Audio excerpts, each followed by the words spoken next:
What happens when a god remembers he's a god inside a brat's body? Total fucking domination. Naruto rose, converted every shinobi and legend, turned Konoha into rubble under a red sky, and made the planet scream in unison for him. The boy who hated loneliness became the loneliness that swallowed everything. Naruto Uzumaki sat at the edge of the Hokage monument, with his legs hanging over a drop that would kill any child foolish enough to fall, and he felt nothing for the village below him except a contempt so vast it could fill oceans. He was 8 years old.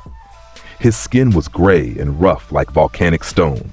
His eyes burned with a faint red luminescence that brightened when his thoughts turned inward, and his body was already broader and heavier than any child his age had any right to be.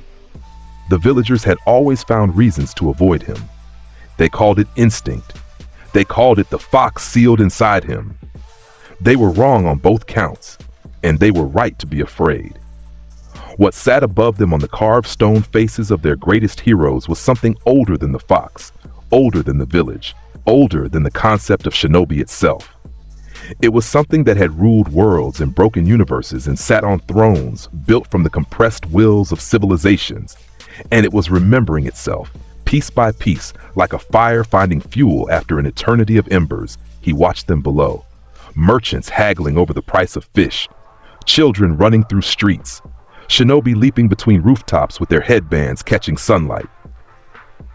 All of it, every motion, every choice, every petty exercise of individual will, it offended him at a level he was only now finding the language to describe. They chose suffering. They chose chaos. They chose the illusion of freedom over the certainty of order, and the result was a world that ate itself in cycles of war and reconstruction and war again. Each generation convinced it would be the one to break the pattern while repeating it with absolute fidelity. The disgust he felt was not hatred. Hatred would require him to see them as something worth the energy. What he felt was the revulsion of a god looking at a disease that had been allowed to fester because nobody with the will to cure it had existed in this world until now. The will of fire. He could feel it in the air here. That ideology, that desperate human insistence that bonds and love and sacrifice could hold entropy at bay. It was already a corpse. The people carrying it simply had not noticed the smell yet. Something stirred inside him. Below the conscious mind, below the seal painted on his stomach, below the massive chakra signature of the nine-tailed fox that paced its cage in the space between Naruto's thoughts, something far more fundamental shifted, and the shift sent a ripple through the physical world. The wind died. The birds on the monument stopped singing all at once and lifted into the sky in a scattered, panicked mass. A torch burning in a guard station 50 meters away dimmed to a flicker, its flame bending away from the boy on the ledge as if trying to escape. Naruto Uzumaki stood. He was enormous for 8, already approaching the height of grown men, his frame dense with a physicality that went beyond muscle into something architectural. He clasped his hands behind his back. The posture came to him with the ease of something practiced across lifetimes. He stared at the village below with eyes that glowed brighter in the fading evening light, and the last piece of the memory slotted into place. He was Darkseid. He had always been Darkseid. The child was the vessel. The god was the passenger. And now the passenger was taking the wheel. He needed to handle the fox first. The mindscape materialized around him the moment he closed his eyes, that vast sewer of dripping pipes and ankle-deep water that represented the interior of his seal. The cage stood at the far end, enormous iron bars stretching upward into infinite blackness, and behind those bars, the nine-tailed fox pressed its face forward with all 9 tails fanning behind it like a crown of malice. Kurama, the mightiest of the tailed beasts, a creature that had flattened mountains in its first rampage, that carried enough chakra to reshape continents, that had lived for millennia and feared nothing in all those centuries. Kurama looked at the child standing before its cage and felt something it had never felt before. A wrongness radiating from the small gray figure like heat from a forge. The fox's lips peeled back over teeth the size of buildings, Its tails crashed against the cage bars, sending shock waves through the mindscape that turned the ankle-deep water into violent waves. "You think you can stand before me, boy?" Kurama's voice was a landslide given language. "I am the Nine Tails. I am destruction given form. I will crush your mind like an insect and walk free from this cage wearing your corpse as a..." Naruto looked up at the fox. Just looked. His eyes ignited. Twin points of blazing red that cast the entire mindscape in a new color, a light that was wrong, that operated on frequencies beyond chakra, beyond nature energy, beyond anything the tailed beast had encountered in its eternal existence. The Omega effect radiated outward from the boy like a shockwave, and where it touched the water, it turned black and still. Where it touched the walls, they cracked and reformed into angular, brutal architecture. Where it touched the cage bars, they bent outward, giving way to the force inside the child rather than containing the force inside the cage. Kurama felt it hit him. The fox recoiled, actually recoiled, its massive body pulling backward, tails curling inward in a defensive posture it had never once adopted in thousands of years of existence. The Omega effect washed over Kurama's chakra like a hand closing around fire and squeezing, and the fox screamed. The sound of it shook the mindscape at its foundations. Pipes burst, walls cracked. The ceiling, that infinite blackness above, flickered with red lightning. Kurama's body began to change. The fox thrashed, claws tearing into the ground, tails whipping with enough force to demolish the cage walls, but nothing it did slowed the process.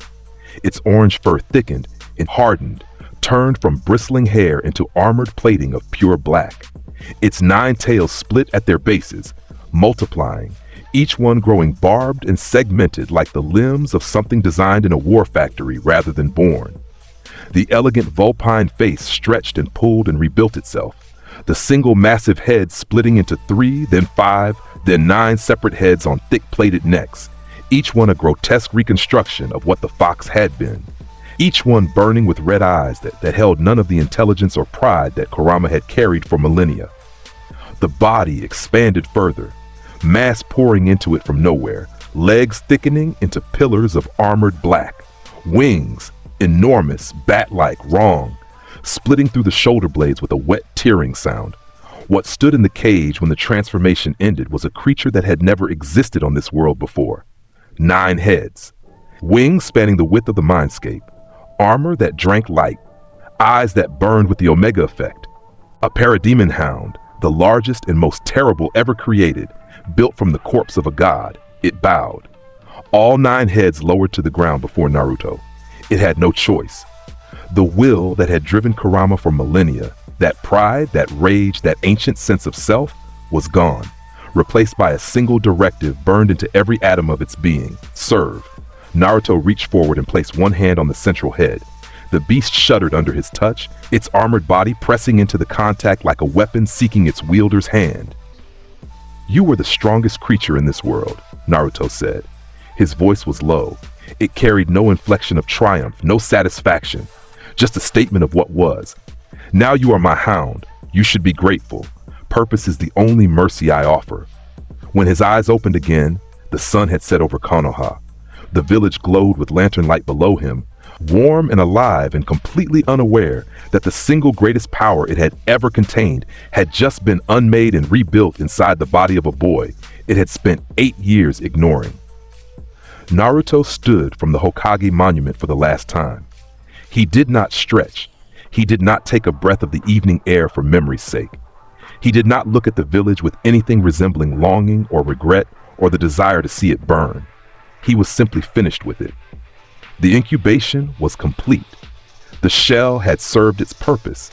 He turned and walked down from the monument with his hands clasped behind his back, each footstep leaving a faint impression in the stone deeper than any child's weight should allow.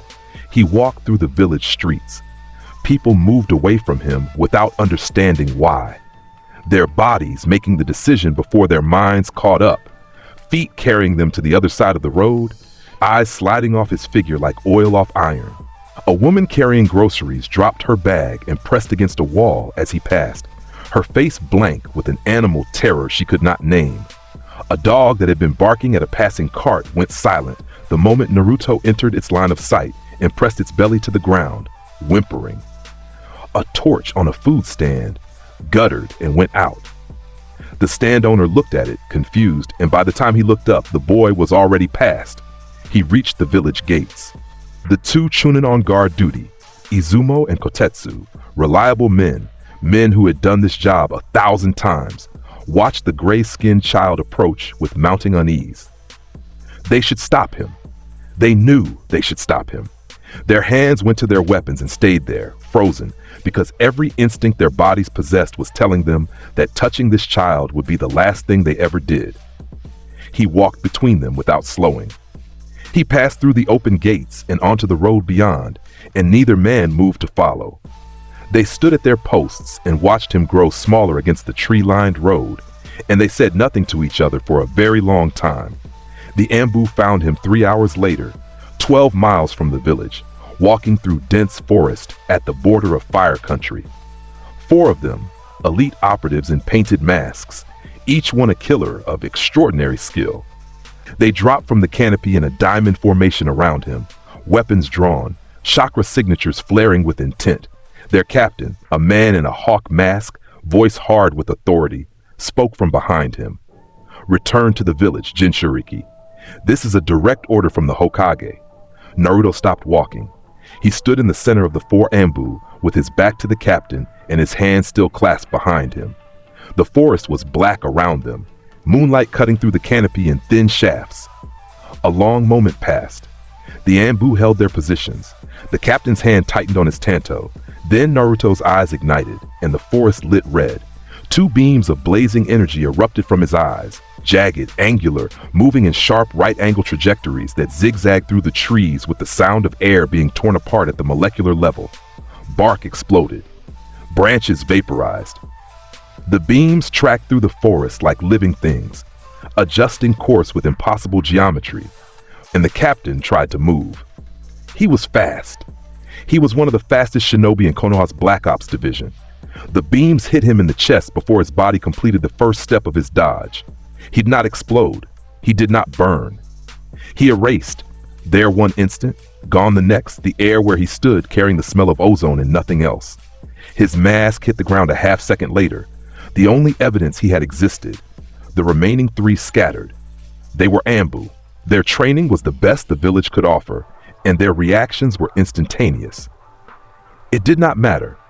The Omega beam split, forking into 6 individual trajectories that hunted through the trees with predatory intelligence, tracking heat signatures, tracking chakra, tracking the very concept of their targets through space. One Ambu made it 4 leaps before the beam caught her between the shoulder blades. Another substituted with a log. The beam erased the log without slowing and caught him on the next trajectory. The third activated a barrier seal at the last instant, channeling everything she had into a shield of condensed chakra. The Omega beam hit the shield and passed through it like the shield was made of paper, erasing the woman behind it without acknowledging the defense had existed. 4 impacts. 4 small craters in the forest floor, each one smoking, each one carrying the faint red afterglow of Omega energy.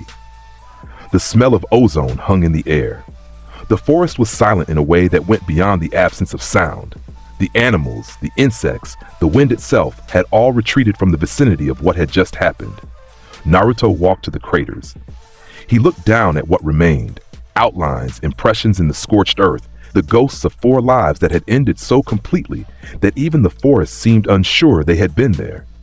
His face held no expression. His red eyes surveyed the damage with the same disinterest a man might show toward a stain on a floor. Rise for Darkseid. The earth split.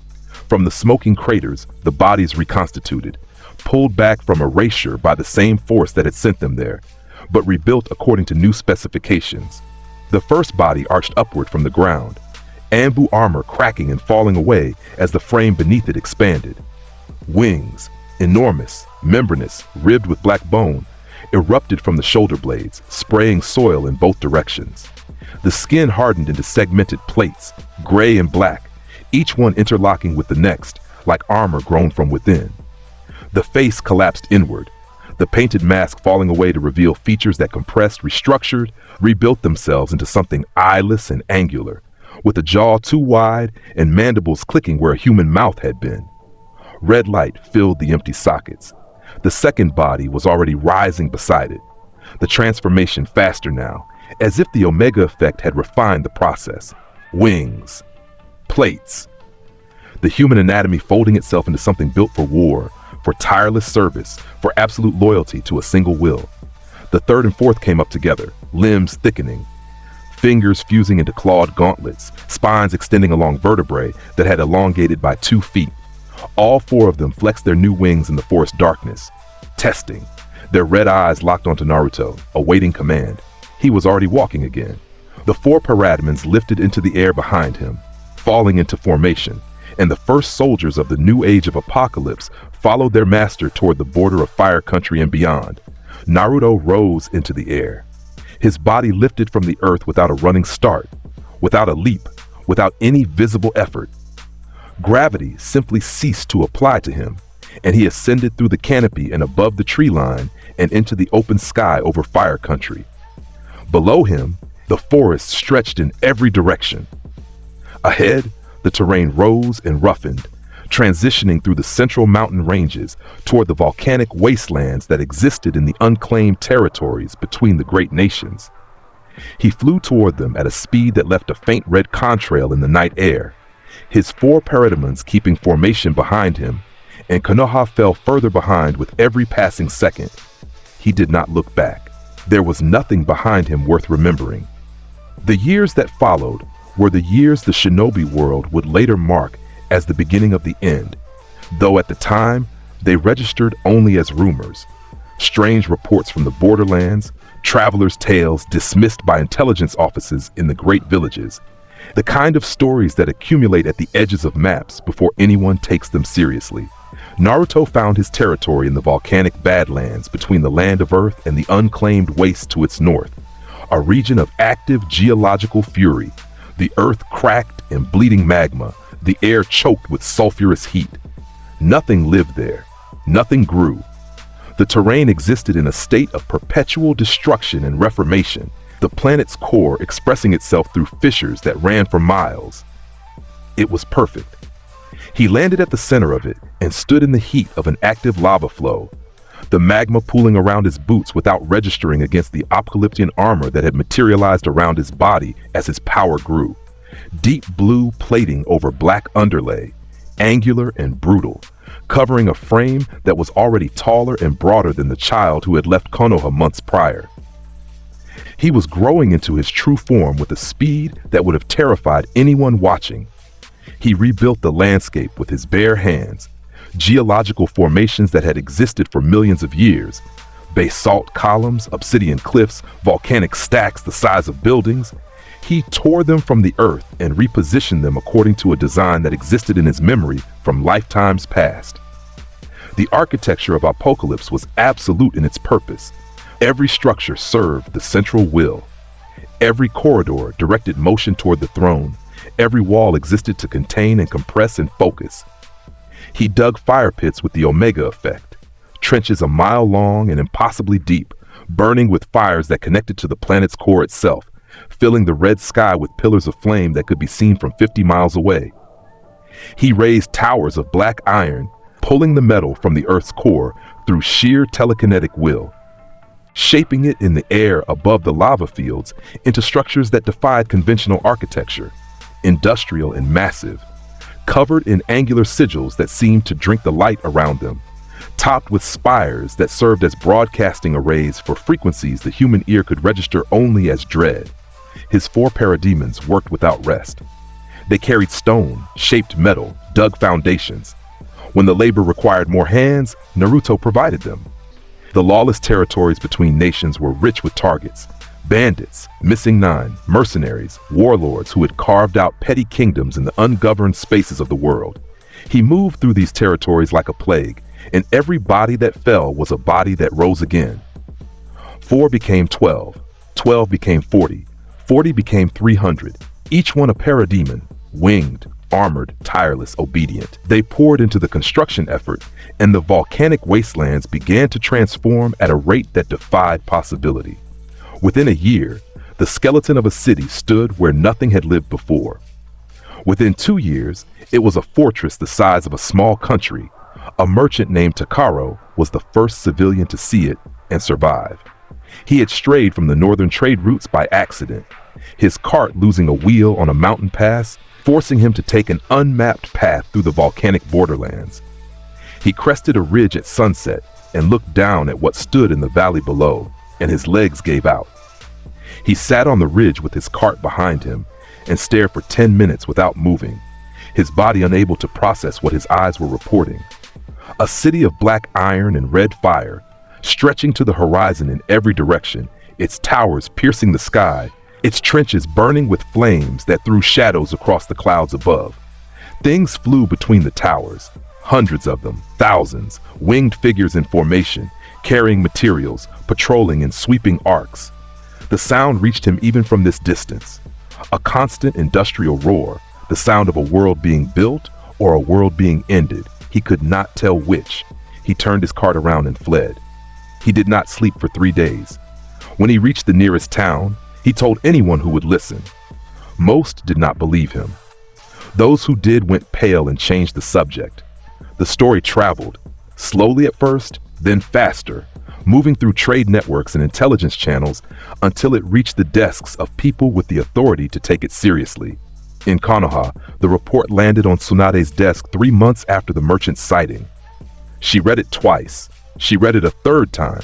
Then she summoned Jiraiya and Kakashi to her office and placed the report between them. "This matches the timeline," she said. Her voice was level, but her hand rested flat on the desk to keep it from shaking. 8 years old when he vanished. 11 now, if the growth reports are accurate. And he has an army. Jiraiya picked up the report. His face was unreadable as he scanned the merchant's account. The towers, the flying soldiers, the fire pits, the sheer scale. "This is the Jinchuriki," he said. It was a statement, but his eyes asked a question he was afraid to put words to. "This is Naruto Uzumaki," Tsunade confirmed, "or whatever is wearing his body." The report was filed. Reconnaissance missions were authorized. None of the reconnaissance teams returned. The file grew thicker with absence, with the names of missing shinobi, with satellite reports from border posts that stopped responding, with the expanding blank space on the map where a nation of fire and iron was growing in a place that should have held nothing. In his city, in New Apokolips, Naruto sat upon a throne of black stone that he had carved from the mountain's heart with one hand. His frame filled the seat entirely, his body at 13 already monstrous in its proportions, 7 feet tall, shoulders wider than doorways, every inch covered in the angular blue and black armor of a new god. His face was granite and shadow, his jaw wide and set, his red eyes burning in their sockets with a constant low-level intensity. He sat with one fist pressed against his temple, his other arm resting on the throne's arm, and he watched through the eyes of his parademons as they patrolled the borders, as they intercepted intruders, as the world beyond his domain slowly became aware of what grew within it. He needed generals. The parademons were soldiers, effective, numerous, utterly loyal, but they lacked the higher strategic function that his campaign would require as it expanded. He needed beings who retained their intelligence, their power, their individual capabilities, but channeled all of it through his will rather than their own. He needed an elite guard. He found Yugito Ni outside Kumogakure. The Two-Tails Jinchuriki had been stationed at a border outpost, a routine assignment beneath her abilities, the kind of posting that Kumogakure gave to assets it wanted to keep accessible without keeping them in the village proper. She felt the boom tube open before she heard it. A pressure change in the air, a wrongness that made her skin crawl and the matatabi inside her surge to attention. The white light split the sky above the outpost, and 4 parademons dropped through it in tight formation, crashing into the compound and engaging the garrison. Yugito responded immediately. She was a jonin of extraordinary skill, a Jinchuriki in full control of her tailed beast, and she erupted into the compound with blue fire wreathing her body, the Two-Tails chakra cloak forming around her like living flame. She tore through the first parademon with claws of azure fire. The second she killed with a blast of concentrated hellfire that reduced it to ash. She was fast, powerful, and absolutely in her element. Then Naruto descended through the boom tube. He landed in the compound courtyard with an impact that cracked the flagstones in concentric rings. The pressure of his presence hit Yugito like a wall. Matatabi screamed inside her mind, the Two-Tails voice rising from its usual measured authority to something approaching hysteria. And Yugito felt the cat spirit trying to pull away from something, trying to retreat deeper into the seal rather than face what had just arrived. Yugito did what any shinobi of her caliber would do. She attacked. She went full transformation, her body erupting into the massive two-tailed cat form of Matatabi, a creature of blue and black flame the size of a building, its heat warping the air for 50 meters in every direction. The beast opened its mouth and fired a tailed beast bomb directly at the figure in the courtyard. The blast detonated. The compound ceased to exist. A crater replaced it, 200 meters across, the earth glowing orange at its center, the air filled with smoke and debris, and the thunderous echo of an explosion that would have annihilated a small village. Naruto stood at the center of the crater, untouched. He had not moved. He had not raised a hand. The tailed beast bomb, the most destructive technique a Jinchuriki could deploy, had detonated against his body, and the result was nothing. His armor bore no mark. His expression held no change. He looked up at the massive burning form of Matatabi with the same mild focus a man might direct at a candle flame. He rose into the air, ascending to the level of Matatabi's face, and he reached out one hand. Yugito, still inside the transformation, still pouring everything she had into maintaining the beast form, felt his fingers touch the burning forehead of her tailed beast, and the world went white. The anti-life equation entered her in fragments. It was not a jutsu. It was not genjutsu. It was not any technique that the shinobi world had ever developed or could ever counter, because it operated on a level of reality that chakra did not touch. It was a truth, the fundamental truth that all free will is an illusion, that all choice is suffering, that the only peace available to any sentient being is the peace of absolute surrender to the only will in the universe that has the right to command. It entered Yugito's mind like water filling a vessel, and everywhere it touched, resistance ceased. The voice of Matatabi, screaming, fighting, clawing at the edges of its own consciousness, went still. The flames of the Two-Tails flickered and changed color, blue giving way to red, and the massive beast form began to shrink, to compress, to reform. Yugito's human body reconstituted from the flames, and she hung in the air supported by nothing except the will of the being whose hand still rested on her forehead. Her eyes opened. They were hers, the same eyes, the same face, the same woman. But at the edges of her irises, a faint red glow had taken permanent residence. She looked at Naruto and she knew him with a certainty that went beyond thought. Master, Lord, the only will that mattered. She dropped to one knee in the air, suspended by his power, and bowed her head. "I am yours," she said. Her voice did not shake. It carried no reluctance. She meant it with every atom of her being, and that was the horror. She remembered who she was. She remembered Kumogakure. She remembered her teammates, her Raikage, her life. She remembered it all, and none of it could compete with the absolute truth that had been placed inside her. She was more dangerous now than she had ever been before, because her power was no longer divided between duty, doubt, and desire. It served one purpose, one will. Fu was next. The Seven-Tails Jinchuriki, young, bright, a girl who had spent her life seeking friendship in a village that feared her, was on a solo mission in the forest near Takigakure when the boom tube opened above the canopy. She went full transformation immediately, Chome bursting from her in a storm of scale dust and wind, the massive insect-like beast rising above the tree line with all 7 wings beating. Fu had always been fast, one of the fastest Jinchuriki alive, and Chome took her higher, putting distance between herself and whatever had torn the sky open. Naruto was already above her. He had been there before the boom tube opened, floating in the upper atmosphere with his arms at his sides, waiting with a patience that stretched across eons. Fu looked up and saw him, a figure against the sky, enormous and still, burning red eyes fixed on her with the steady intensity of a god regarding an acquisition. Chomei tried to flee. 7 wings beat with enough force to create windstorms, and the massive beetle form banked hard and dove for the forest cover. A single Omega beam fired from Naruto's eyes. It did not target Fu. It tracked ahead of her trajectory and detonated in the air, creating a wall of red energy that Chomei pulled up short to avoid. Another beam, another wall. He was hurting her, boxing her in with pinpoint applications of force that closed off every escape route until the 7 tails hung in the air with nowhere left to go, wings beating in place, the massive insect head turning left and right seeking an opening that did not exist. Naruto descended to her level. He placed his hand on the carapace of the 7 tails, and the same process began. The anti-life fragments entered. Chomei's buzzing, panicked chakra signature went still.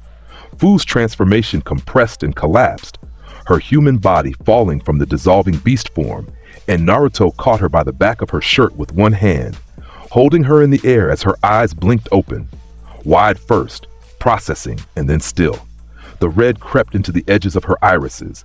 She looked at him, and recognition filled her face like dawn breaking. "Lord Darkseid," she said.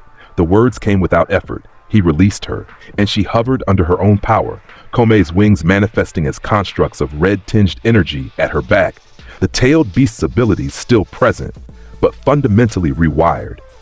These were his first elite guard. They stood at his flanks as he returned to New Apokolips through the boom tube, and the parademons that patrolled the city's perimeter parted before them with the instinctive deference of soldiers recognizing superior officers.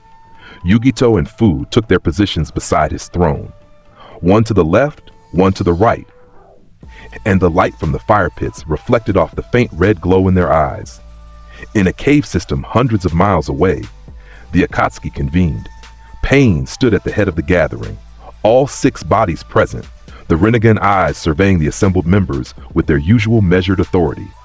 Obito lurked behind the holographic projection, his single Sharingan fixed on the intelligence reports that Pain was distributing. 2 Jinchuriki, Pain said, the 2 tails and the 7 tails. Both lost within a month of each other. Both confirmed alive but unreachable within the structure he has built in the volcanic territories. Kasame's grin was wide, but his eyes were harder than usual. So the Fox Kid grew up interesting. The structure is the concern, Obito said through his projection. His voice carried an edge. The intelligence places it at roughly the size of a hidden village, defended by an army of unknown origin. Our timeline depends on acquiring the tailed beasts in sequence. If he continues collecting them, then we stop him now, Pain said. Before he becomes a variable we cannot account for. They sent 3, Hidan, Kakuzu, and Sasori, an immortal, a man with 5 hearts and decades of combat experience, and a puppet master with 100 war machines stored in scrolls at his back. 3 S-rank missing 9, each one capable of demolishing a small country individually. They traveled together, which was unusual. The Akatsuki typically operated in pairs, and the fact that Pain had assigned a 3rd member to this mission was itself an admission that the target warranted extraordinary measures. They reached the borders of New Apokolips at dusk on the 3rd day. The terrain here had changed from natural volcanic wasteland to something structured. The rock carved into pathways, the lava flows channeled into trenches that ran parallel to the approach routes. Everything was designed to funnel visitors toward the center. The 3 Akatsuki members noticed this. They discussed it in low voices as they walked the channeled path. Above them, parademons circled, dozens, then hundreds. The winged figures moved in formation, sweeping arcs that covered every angle, every altitude, every conceivable approach vector. They did not attack. They observed. The 3 walked beneath them like insects being allowed to proceed toward a drain. The towers rose around them as they moved deeper in. Black iron, angular, impossibly tall, their surfaces inscribed with sigils that seemed to vibrate at a frequency just below hearing. The fire pits burned to their left and right, open trenches of roaring flame that threw heat across the pathways and cast everything in a flickering orange-red glow. The air was heavier here. Breathing took effort. Every step forward felt like walking into a current. "This is wrong," Kakuzu said. His voice was flat. He had survived 70 years in the shinobi underworld by knowing when a situation had turned, and every instinct he possessed was screaming at him. "We should pull back and report." Hidan laughed. "Are you kidding? This place is perfect. Joshin is going to love what I bring back from here." Sasori said nothing. His eyes, human eyes inside a puppet body, tracked the parademons overhead, cataloging their movement patterns, their physical specifications, the weapons integrated into their armored frames. His analytical mind was running calculations, and the calculations were returning answers he did not like. They reached the throne room. It was a structure at the center of the city, the largest of the black iron buildings, its entrance a single massive archway, flanked by pillars carved into shapes that resembled compressed human forms. They walked through. The room was vast. The ceiling was lost in shadow above them. The walls were lined with fire pit trenches that burned behind iron grating, their light insufficient to illuminate the full space. At the far end, elevated on a platform of black stone, the throne stood. And on the throne, Naruto Uzumaki. He was massive, 15 years old and built like a geological formation, his body filling the throne entirely, his armor catching the firelight in planes of blue and black. His right fist pressed against his temple, his eyes burned with a constant red intensity that cut through the room's dimness like searchlights. He did not look up when they entered. Yugito and Fu stood at his flanks, arms crossed, eyes glowing at the edges. The parademon formations visible through the room's high windows continued their patrol patterns. Everything about the room communicated a single message. You are in the center of something that has already accounted for your presence. Hidan was delighted. His grin stretched across his face as he pulled his triple-bladed scythe from his back and spun it once. Finally! A god who bleeds. Joshin demands your blood, you gray-faced. The Omega beams fired. Twin lines of red energy erupted from Naruto's eyes with the sound of the air itself being unmade, and they did not travel in a straight line.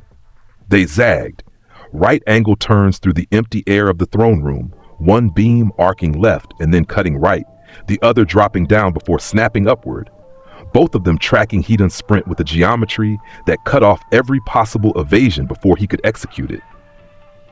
Hidan was fast. Hidan was also immortal, and therefore historically unconcerned with incoming attacks. Neither of these facts mattered. The beams converged on his chest, and Hidan ceased to exist. There was no explosion. There was no body. There was no blood for his god. One moment a man was sprinting forward with a scythe raised and a prayer on his lips, and the next moment the scythe was spinning across the floor alone, clattering to a stop against a pillar. The space where Hidan had been carried nothing. The air rushed in to fill the vacuum, and the room was simply lighter by one soul. His immortality had been biological, a gift from a god of pain and slaughter. The Omega beams operated above all of that. They erased the soul itself, and without the soul, the body had no anchor to existence. Hidan was gone in a way that was permanent, total, and absolute. Sasori reacted in the space between heartbeats. His hands moved, and 100 scrolls unfurled simultaneously. The red secret technique, performance of 100 puppets deploying in full, the throne room filling with wooden bodies of articulated death, each one armed with poisoned blades, hidden mechanisms, and the accumulated craftsmanship of a lifetime. The puppets surged forward in a tide of wood and steel, covering the distance to the throne from every angle simultaneously, their formation designed to overwhelm through sheer mechanical saturation. 100 individual killing machines, each one capable of engaging a jonin, all targeting a single point. Naruto raised one hand from the throne's armrest. He closed his fingers. Every puppet, all 100, collapsed inward at the same instant. The sound was extraordinary. 100 simultaneous implosions of wood and metal, strings snapping taut and then evaporating, joints folding in directions they were never designed to fold, cores crushing against cores. The entire army compressing into a pile of material that hit the throne room floor as debris. 3 seconds. A lifetime of construction, decades of refinement, 100 masterworks that Sasori considered his greatest artistic achievement, reduced to a heap of scrap by a gesture that cost its maker less effort than breathing. Sasori's face, the human face inside the puppet body, the face that had not shown genuine emotion in decades. registered something. His eyes widened by a fraction, his mouth opened slightly. It was the face of a man watching his entire identity become irrelevant. Kakuzu was already moving. The moment the puppets fell, he had turned for the exit because Kakuzu was 70 years old and he had lived that long by understanding exactly when a fight had stopped being a fight and become an execution. His 5 hearts pumped in overdrive, his threads propelling him toward the archway with every ounce of speed his modified body could produce. He was fast. He was experienced. He was absolutely committed to the only strategic option remaining. Naruto was standing in front of the archway. He had not crossed the room. He had not moved visibly. He had been on his throne, and now he was here, between Kakuzu and the exit, and the transition had happened without any observable movement in between. He stood with his arms at his sides, looking down at Kakuzu. Looking down, because he was taller, because even at 15 his frame dwarfed the veteran missing knee, and his eyes were the same shade of red as the fire pits that burned in the walls. Kakuzu's threads erupted from his body in a defensive storm, hardened tendrils lashing outward, his 4 masked creatures separating from his back and launching independent elemental attacks simultaneously. Fire, wind, lightning, water, all 4 elements converging on the figure in the archway from different angles, while Kakuzu's threads attempted to bind, to restrict, to buy even a single second. Naruto took him by the face with one hand. His fingers closed around Kakuzu's skull, the threads lashing against his wrist, against his forearm, wrapping and pulling with everything they had. They might as well have been wrapping around a mountain. Naruto's hand did not move. His fingers applied pressure. Inside Kakuzu's body, all 5 hearts began beating irregularly, their modified tissue registering damage it could not compensate for. The masked creatures lost cohesion, their elemental attacks sputtering and failing as the chakra connection to Kakuzu's central nervous system degraded under the force being applied to his skull. The skull gave. The sound it made was brief and definitive. Kakuzu's body went limp, and Naruto released him, letting the corpse drop to the floor with its threads spilling outward like the roots of an uprooted tree. The transformation began before the body settled. It was more violent than the others. Kakuzu had more mass to restructure, more modified tissue to convert, more artificial systems to repurpose. His threads writhed and thickened, hardening into segmented limbs that split from his back alongside the wings. His 4 masked creatures fused back into his body, their elemental cores converting into omega-powered energy nodes that burned through the forming chest plate. A second pair of arms erupted from his torso, then a third, the multiple hearts demanding expression in the new form, each one now a reactor of burning red energy rather than a stolen organ. His face rebuilt itself into something angular and eyeless, the jaw extending, the skull plating over. What rose from the floor of the throne room was a parademon commander, 4-armed, heavily armored, multiple energy cores visible as glowing red points beneath its chest plate, its body still carrying the thread-like tendrils that now served as additional weapons rather than a survival mechanism. It stood. It turned to face Naruto. It bowed its massive head. Sasori had not moved from his position in the center of the room. His 100 puppets lay in ruin around him. His partner was gone. His other companion had become something else. He stood in his puppet body and looked at Naruto with an expression that might have been acceptance. "Rise for Darkseid," Naruto said to the remains of Kakuzu. The parademon commander flexed its 4 arms and folded its wings. It took its position beside the throne, and Sasori understood what came next. 2 weeks later, a scout returned to the Akatsuki headquarters. He was not Akatsuki, merely a contracted informant, a sensor type who had been paid to observe from extreme range and report back. He stood before Pain and Obito's projection and delivered his account in a voice that kept trying to steady itself and failing. "The 3 are gone," the scout said. "I could not detect their chakra signatures within a 100-mile radius of the target. I did detect new signatures within the target's fortress that match modified versions of Kakuzu's pattern. The modification is extreme." Pain stood in silence for 11 seconds after the scout finished. Obito's projection flickered. The other Akatsuki members present in the chamber, Kasame, Deidara Itachi, held their positions and processed what had just been said. 3 S-rank operatives dispatched to handle a single target erased from existence so thoroughly that their sensor couldn't find them. And one of them had been converted into something that served the target. "This changes everything," Obito said. His voice had lost its characteristic smugness. "We need a new approach." Pain said nothing. His Rinnegan eyes stared at the wall with an expression that anyone watching might have mistaken for contemplation. It was fear. He simply hid it better than most. Kirigakure was beautiful on its last day. The mist rolled through the village streets as it always had, that perpetual fog that gave the village its name, softening the edges of the buildings, muting the sounds of daily life into something serene. Mei Terumi sat in the Mizukage's office reviewing supply requisitions, her auburn hair falling over one eye, her posture carrying the easy confidence of a woman who had fought and bled for the hat she wore. In the training grounds, Chojuro practiced forms with Hiramekare, the massive blade flowing through his kata with a grace that belied its size. On the village walls, Chunin guards watched the mist and sipped tea and talked about nothing important. It was a Tuesday in Kirigakure, which meant it was a day like any other day, which meant these people had no idea it was the last normal morning they would ever experience. The sound came first, a crack, impossibly loud, impossibly sharp, like the sky itself splitting along a seam. Every head in the village turned upward. Teacups fell. Conversations died mid-syllable.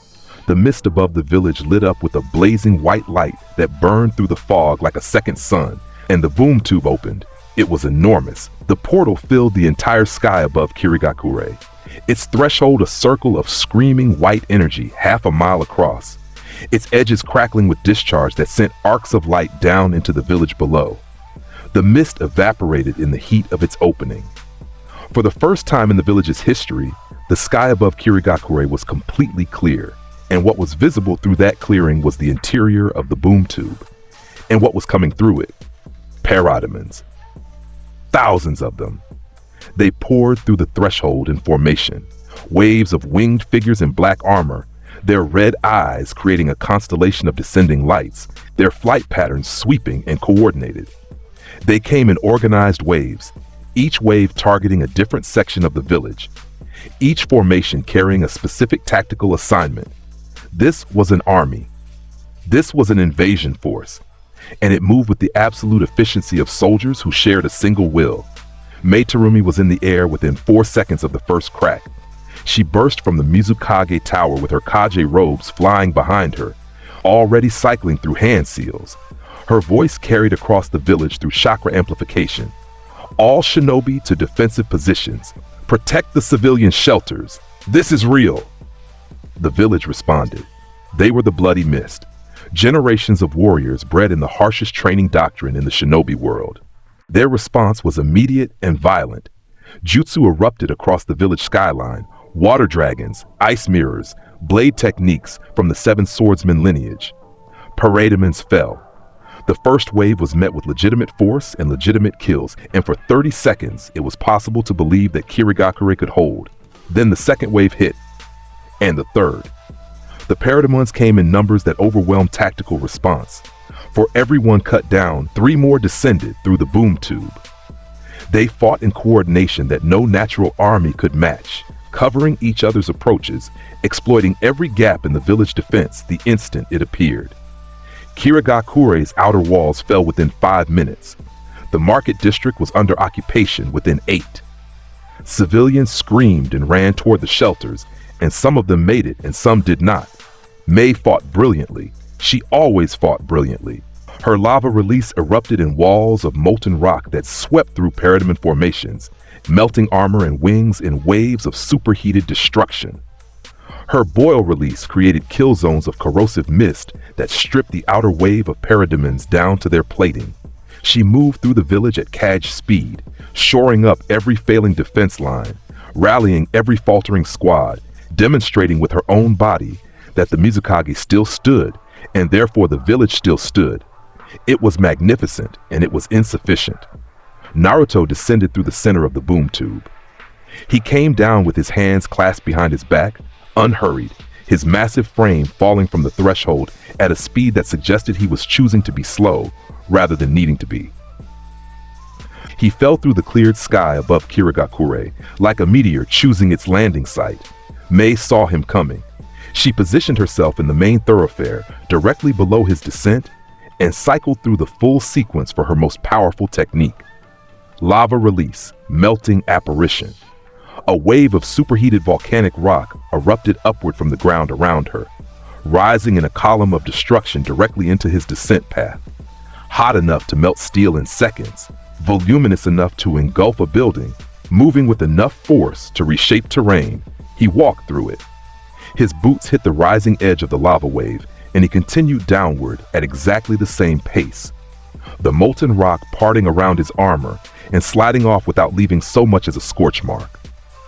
It pooled around him as he descended through it, cascading off his shoulders and arms like water off stone, and his eyes never left Mei's face below him.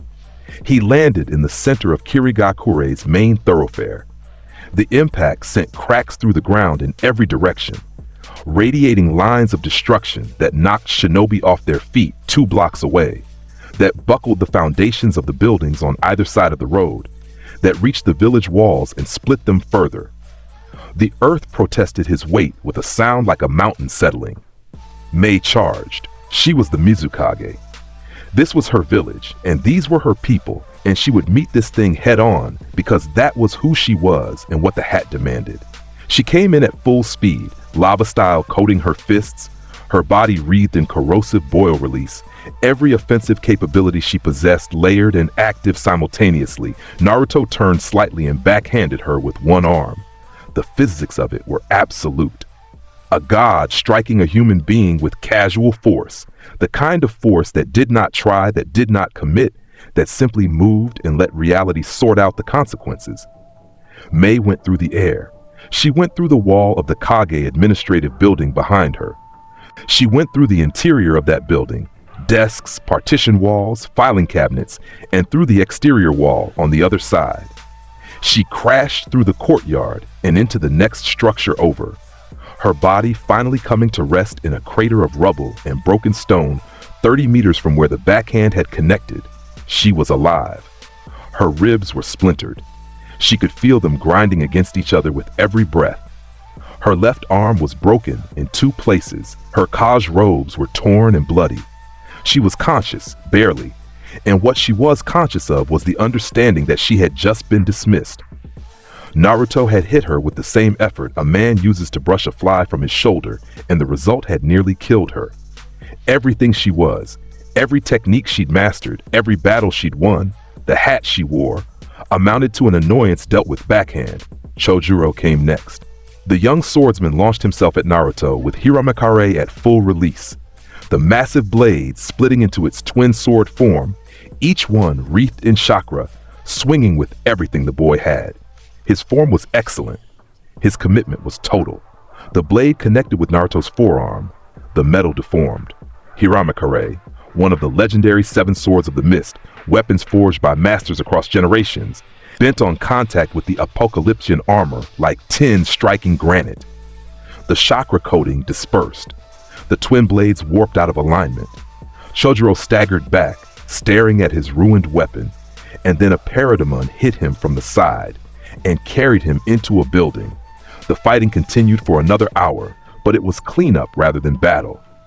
The parademons moved through the village in their coordinated assault patterns, overwhelming every remaining defensive position with numbers and coordination that no village could sustain against indefinitely.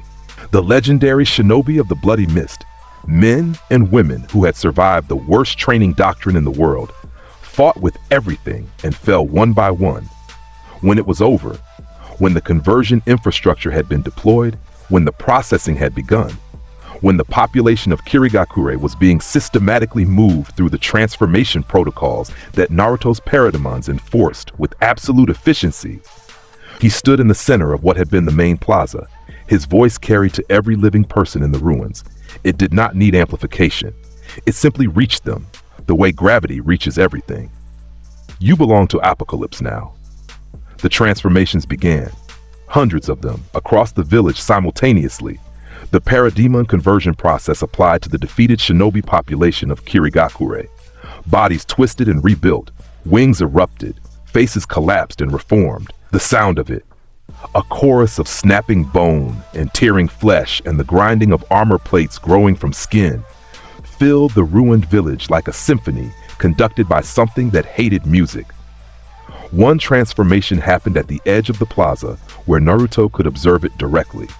A swordsman, Raiga's successor, a young man who had been stationed at the village wall when the boom tube opened, who had fought with a courage that earned him nothing, lay broken on the flagstones.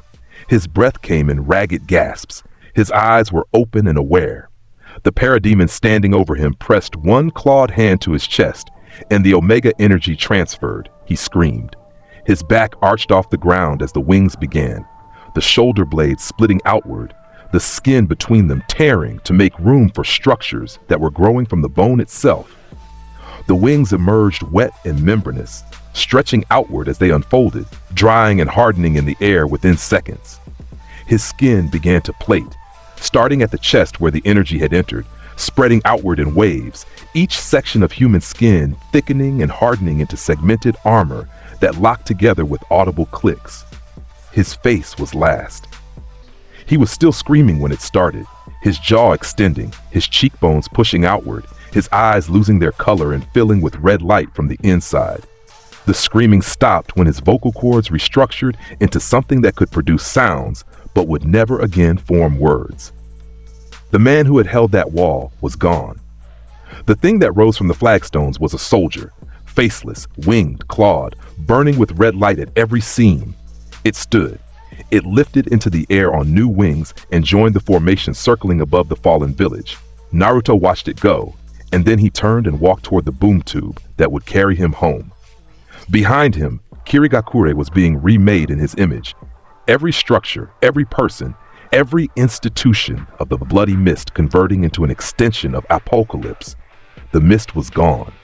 The village that had hidden in fog for generations stood exposed under a red sky, and what stood in it now could never be hidden again. The remaining 4 Kage convened in the Land of Iron 7 days after Kirigakure fell. The summit was called with an urgency that abandoned protocol. Messengers running at full speed between villages, coded communications flying by hawk and cipher.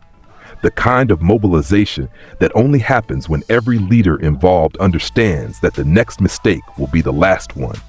They sat around the table in the Land of Iron Summit Hall, the same room that had hosted diplomatic discussions and peace negotiations for generations. The reports were spread before them. Tsunade had read hers 3 times, and her hands still wanted to shake. Ai sat with his arms crossed, his massive frame rigid, his expression carrying a fury that had something desperate underneath it. Onoki floated in his chair, the Tsuchikage looking every year of his age for the first time in memory, his eyes reading the reports with a heaviness that went beyond physical. Gaara sat with perfect stillness, his sand gourd resting against the back of his chair, his expression unreadable except for something in his eyes that might have been recognition. Kirigakure is gone, Tsunade said. She did not say it loudly. The entire village, the entire population, converted into his army within a single day. Then we destroy him now, I said. His fist hit the table and the table cracked. 4 Kage, we go together. We find his fortress and we level it and everything inside it. 300 of my shinobi disappeared into those wastelands last month, Onoki said. His voice carried a weight that silenced Ai's building tirade. Reconnaissance teams. I sent them in waves. None returned, none reported. My sensor division cannot even locate their chakra signatures anymore. Gaara spoke for the first time. He was a Jinchuriki, Konoha's Jinchuriki. How did this happen? Every eye in the room moved to Tsunade. She held Gaara's gaze. We don't know. We don't know what he is. We don't know how to fight what he's become. What we know is, the room shook. The table vibrated. The candles along the walls guttered and died, all of them simultaneously, their flames pulling sideways and vanishing as if the oxygen had been removed from the room. The temperature dropped 10 degrees in a single second. The boom tube opened on the table. It was smaller than the one above Kirigakure, a circle of blinding white energy 6 feet across. Ripping through the wooden surface of the summit table with a sound that bypassed the ears and hit the chest directly. Papers flew. Chairs scraped backward. All four Kage were on their feet in the same heartbeat, their bodies moving into combat stances before their conscious minds had finished processing. Naruto stepped through onto the table. His weight was too much. The surface cracked downward under his boots, splitting along its full length, and he stepped off onto the floor between the four most powerful leaders in the shinobi world. The boom tube closed behind him. The room was suddenly very small. He stood in the center of them with his hands clasped behind his back. He was enormous, taller than A, broader than A, his blue and black armor catching what remained of the firelight in planes that seemed to drink rather than reflect. His eyes swept across each of them once, a slow survey, evaluation that took less than a second and dismissed everything it found. They attacked simultaneously. It was the only option, and every person in the room knew it. A moved first by milliseconds, his lightning armor erupting to maximum output, the electromagnetic shroud accelerating his body to speeds that human eyes could not track. He crossed the distance between himself and Naruto in a fraction of a second, his right fist driving forward with everything his body could produce. This was the Raikage's full power strike. This was the fist that had cracked Susanoo. This was the fastest and hardest punch in the shinobi world. Naruto caught it with one hand. His fingers closed around A's fist, and the impact transferred downward. The floor beneath Naruto's feet cracking in concentric rings, the foundation of the building groaning, the walls nearest to them splitting along their mortar lines. A's lightning armor flared and sputtered against Naruto's palm like electricity grounding into the earth. For one frozen instant, the Raikage hung in the air with his fist caught and his body still carrying forward momentum that had nowhere to go. Then Naruto squeezed. A's forearm snapped. The sound of it reached everyone in the room like a gunshot, the bone breaking under the grip of something that could crush mountains between its fingers. A roared. It was a sound of pain and fury and something else. Something that a man like A had never produced before, because he had never encountered a situation that warranted it. Naruto released him, and A staggered backward, his shattered arm hanging wrong, his lightning armor flickering as his concentration broke. Onoki was already in the air, the Tsuchikage's hands forming the final seal of his ultimate technique. Particle style, atomic dismantling jutsu. A cone of transparent energy erupted from Onoki's palms, expanding outward as it traveled toward Naruto, a technique that operated at the molecular level, that broke the bonds between atoms, that could erase anything physical from existence, regardless of its density or composition. It was the closest thing the shinobi world had to the Omega beams, and it was aimed center mass at a god. Naruto fired a single Omega beam from his left eye. The red energy lanced across the room in a jagged trajectory, a single right-angle turn mid-flight, and hit the particle style head-on. The molecular dismantling technique met the Omega energy, and the Omega energy erased it, simply erased it. The particle style cone vanishing on contact, its energy scattered, its molecular bonds unmade by something that operated on a level beyond atoms entirely. The Omega beam continued past where the technique had been and struck the stone wall behind Onoki. The wall ceased to exist, a 6-foot section of the building simply gone, the night air beyond it visible through the hole, wind rushing in. Onoki stared at the gap in the wall. His hands were still extended in the firing position. His particle style, the technique he had spent his entire career as Tsuchikage relying on as the absolute ceiling of destructive capability, had been unmade by something that treated it as an obstacle rather than a weapon. He lowered his hands. Tsunade hit Naruto from the side. She had activated the strength of 100 seal, the diamond mark on her forehead glowing, her body flooded with stored chakra, her physical output multiplied to its absolute maximum, her fist connected with Naruto's ribs. The impact, enough force to demolish a small mountain, concentrated into a single point of her knuckles, produced a shockwave that blew out the remaining windows in the room. Naruto shifted. He shifted 1 inch to the side, absorbing the blow the way a cliff face absorbs a wave. Tsunade's knuckles cracked. She felt the bones in her hand protest against something that they were never built to strike. She hit him again. The other fist, full power, the seal dumping stored energy into the strike. He did not shift this time. He stood and took the blow, and his body registered it the way a continent registers a footstep. Tsunade's seal energy depleted against his armor without effect. Her chakra stores draining with each blow that landed and achieved nothing, and she could feel the futility in her joints. Her fists cracking further with each hit, her body telling her in the language of bone and tissue that she was punching something that was never going to move. Gaara's sand rose.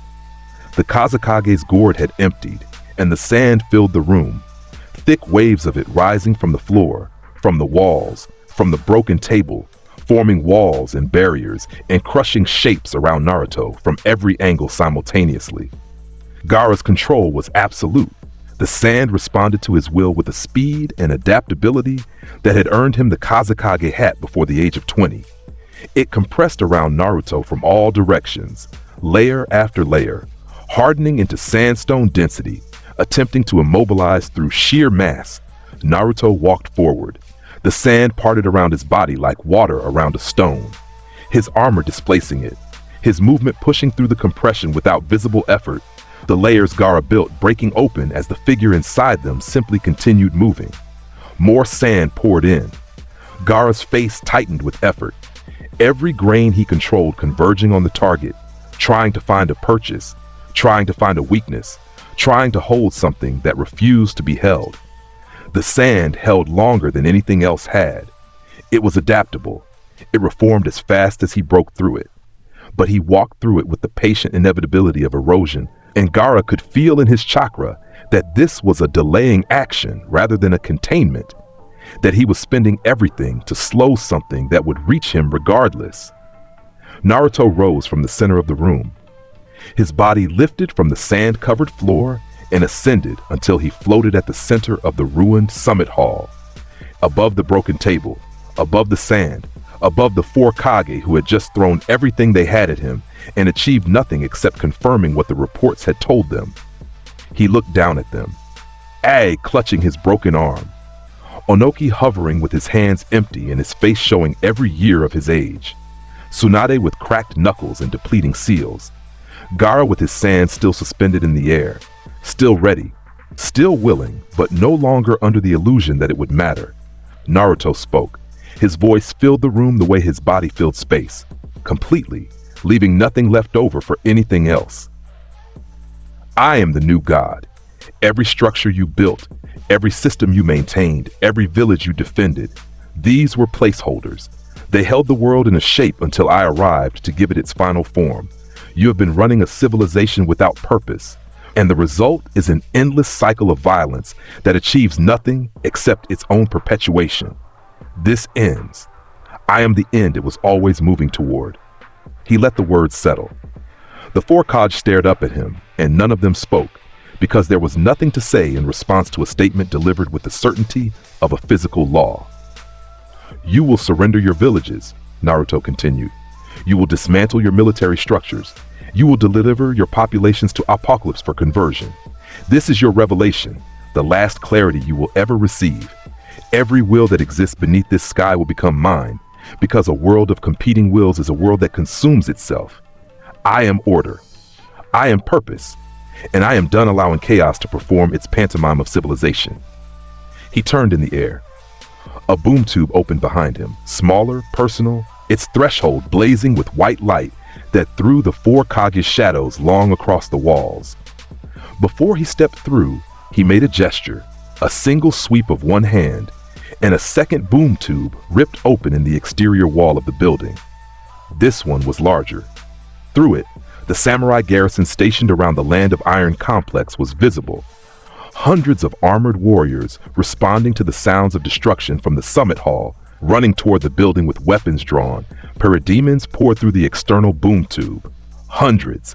They hit the samurai garrison like a wall of wings and claws, and the screaming began immediately. It was brief. The samurai were warriors, trained, armed, brave, and they were overrun in under 2 minutes. The transformation process began on the grounds outside, while the four Kage stood inside and listened to it happen. Naruto stepped through his boom tube and it closed behind him.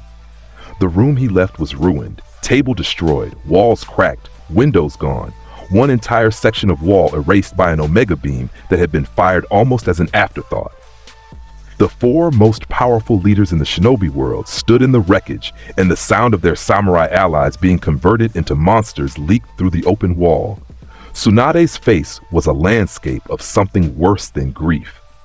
It was comprehension, the absolute understanding that what had just walked in and out of this room was beyond anything the shinobi system had ever produced, beyond anything their combined power could address, beyond anything that a defensive strategy could outlast.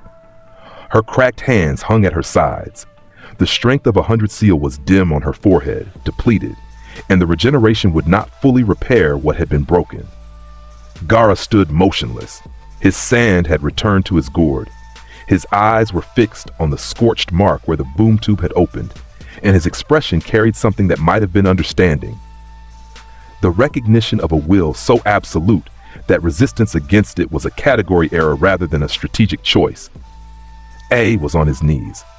The Raikage, a man who knelt for nothing and no one, was on his knees with his broken arm cradled against his body, his face twisted with pain and rage and something he had never admitted to feeling in his entire life. He made a sound, low, guttural, the sound of a man processing the complete dissolution of his worldview. Onoki lowered himself to the floor. His ancient face was still. He had fought in 3 shinobi world wars. He had survived the rise and fall of empires. He had seen the worst that human ambition could produce, and he had outlived it all. And he had never, in a lifetime that stretched back to the founding generation, encountered anything that made him feel as small as the 15-year-old who had just left this room. Outside, the last of the samurai fell. The screaming stopped. In its place, the sound of wings unfurling, of new bodies testing new limbs, of parademons rising into the night sky above the land of Iron Complex. The neutral territory, the one place in the shinobi world where the nations had agreed no violence would occur, was occupied. The principle it represented was dead. There was nothing neutral anymore. There was only territory that Darkseid had taken and territory he had not yet reached. Konoha's decision came 3 days later. Tsunade sat in the Hokage's office with the village elders flanking her, Koharu and Homura present, Kakashi standing by the window, Shikaku Nara at the strategy table with maps spread before him. The reports from the summit were disseminated. Every person in this room understood what was coming. "He gave us a choice," Koharu said. Her voice was steady, but her eyes were old in a way they had never been before. "Surrender or..." Tsunade's fist came down on the desk. The wood split, the reports scattered. Every person in the room flinched except Kakashi, who merely turned from the window. "There is no choice," Tsunade said. "There was never a choice. Konoha does not surrender. The will of fire does not die because something stronger showed up. It lives in our people, and it stands when the world tells it to kneel. That's what it is. That's what we are." Shikaku looked at the maps. His genius mind, the mind that had planned victories against impossible odds, that had found angles where none existed, turned the problem over and found nothing. Every simulation ended the same way. Every strategy broke against the same wall. He looked at Tsunade and he did not say what his calculations told him because she already knew and she was choosing to stand anyway. "Then we prepare," Shikaku said. "Everything we have, everyone we are. If we're going to stand, we stand with all of it." Konoha prepared. Write this with the weight it deserved, because these were good people, making a brave decision, knowing what it meant, and choosing it anyway. The village mobilized in total. Every active shinobi recalled from external missions, every reserve unit activated. The defense perimeter established, trap networks deployed, medical stations positioned. Jiraiya returned from his network. Entering the village with Sage Mode already half engaged, his face carrying the grim focus of a man who knew this might be the last fight and intended to make it count for something. Kakashi took command of the eastern defense line, his Sharingan uncovered, his posture carrying none of his usual languid ease. Guy stationed himself at the northern flank and for once in his life said nothing about youth or springtime. He simply stood there, massive and present, 8 gates ready. Sasuke, who had stayed in Konoha, who had chosen the village despite every reason to leave, activated his Mangekyo Sharingan and felt Susanoo respond, the purple ethereal warrior rising around him, like an answer to a question he had been asking his whole life. These were legends. These were the best the shinobi world had produced.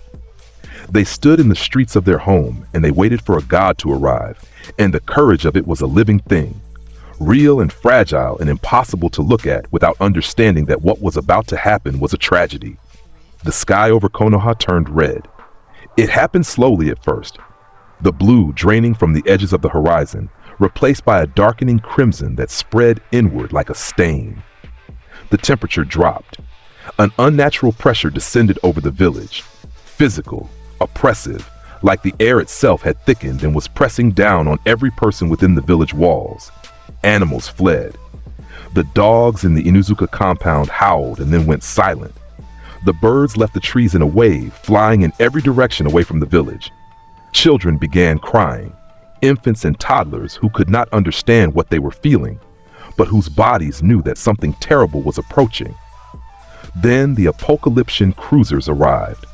They emerged from the clouds above Konoha in a formation that blocked the sky, massive angular structures of black iron, each one the size of a city block, their surfaces covered in the same sigils as the towers of New Apokolips, their undersides lined with the red-lit bays that held Parademon deployment forces.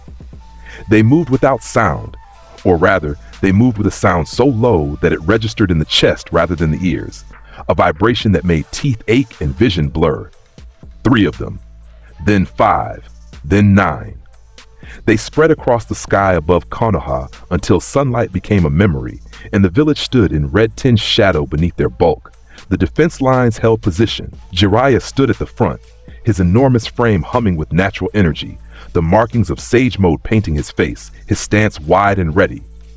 Kakashi beside him, Sharingan spinning, his hand already crackling with the beginning of a Raikiri. Guy at the northern flank, his skin flush with the first gate already open. Sasuke at the eastern perimeter, Susanoo rising around him in layers of purple fire.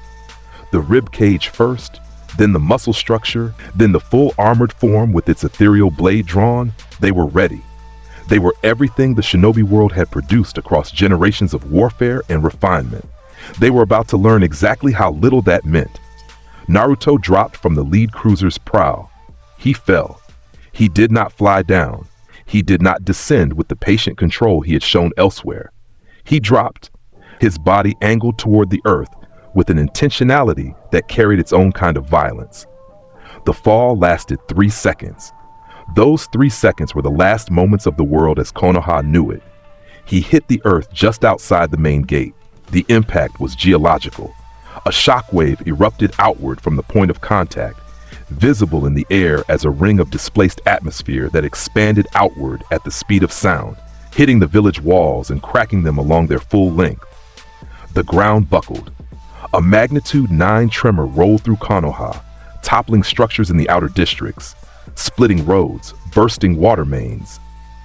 The Hokage Monument, that cliff face carved with the visages of every Hokage who had ever served, cracked along its full face, the stone splitting directly down the center of every carved head, the symbol of Konoha's legacy, literally breaking apart above the village.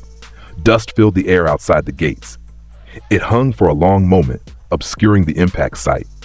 Then it cleared, pushed outward by a force that didn't bother with wind, and Naruto stood in the center of a crater 20 meters across. His hands were clasped behind his back. His eyes burned red through the settling debris. He looked at the village gates of the place where he had been born with absolutely nothing on his face. Sasuke moved first. He always moved first. It was his nature to meet power with power, to answer challenge with action, to refuse waiting as a tactic. His Susanoo was at full armored form, a warrior the size of a building, wreathed in purple fire, its blade raised in a two-handed grip above its head. Sasuke drove it down at Naruto with everything he had. The Manjikyu burning through every calculation, every trajectory, every opening in the gray figure's stance. The ethereal blade descended with enough force to split a mountain in half.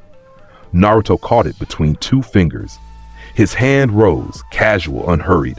and the thumb and forefinger of his right hand closed around the leading edge of the Susanu's blade. The sword stopped. The entire construct shuddered, the purple fire flickering, Sasuke inside the ribcage, feeling the resistance in his own body like a wall he had struck at full speed. Then Naruto's fingers moved. A slight adjustment, a fraction more pressure, and Omega energy traveled from the contact point into the Susanu's structure like poison into a bloodstream. The ethereal construct unraveled from the blade outward, the purple fire corrupting into red, the solid structure losing cohesion, the muscle and armor layers dissolving. It happened in 2 seconds.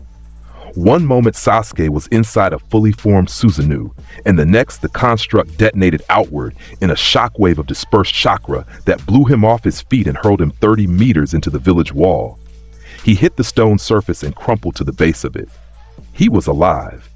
His mangekyou still spun in his bleeding eyes. But what had just happened registered in his body as something beyond defeat. It was invalidation. His ultimate technique, the pinnacle of his bloodline, the absolute ceiling of what the Sharingan could produce, caught between 2 fingers and dismantled in the time it took to blink. Jiraiya was moving before Sasuke hit the wall. The Toad Sage was already in Sage mode, his body swollen with natural energy, his senses expanded, his physical capabilities multiplied to their absolute peak. He ran forward with both hands extended, the spiraling sphere in his palms growing, expanding, multiplying in scale until it became something monstrous.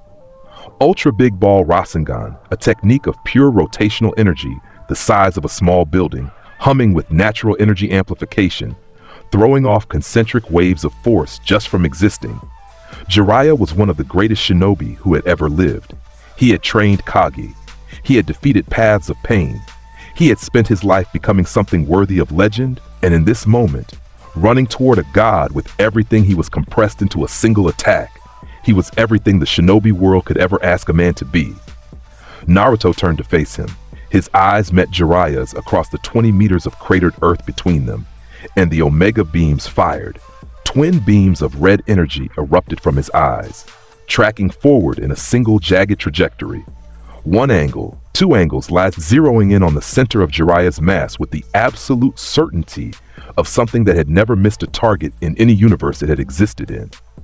The Rasengan, powerful, roaring with natural energy, passed beneath the beams. They were aimed higher.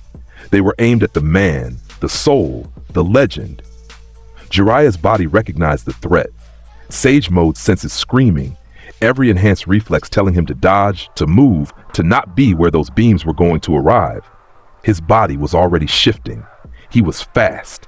He was sage enhanced and running on reflexes that could track a fly's wings in real time.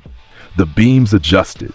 A single right angle turn in the air, compensating for his dodge before he completed it, arriving at the intersection of his body and his trajectory with perfect timing. They hit him center mass. Jiraiya, the Toad Sage, the author of Tales of a Gutsy Ninja, the man who had trained the 4th Hokage, the godfather of the child who was killing him, erased.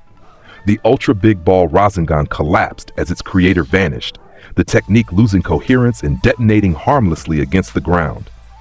The wind from its dispersal blew Jiraiya's cloak, the only thing left, across the cratered battlefield, where it settled against a piece of rubble like a flag at half-mast. Tsunade screamed. She was on the wall above the gate and she saw it happen, saw the beams fire, saw Jiraiya run, saw the moment of contact and the instant of absence that followed. Her voice tore itself from her chest without her permission, a sound of grief and rage, and the absolute horror of watching someone you loved cease to exist. Kakashi's Sharingan recorded every frame. His body went still in a way that went beyond tactical assessment. His mind, brilliant, adaptable, experienced, hit a wall it had never encountered before. Jiraiya was gone. Jiraiya was gone in a single exchange, a single technique, a moment of contact that lasted less than a second. The greatest shinobi of the previous generation, erased.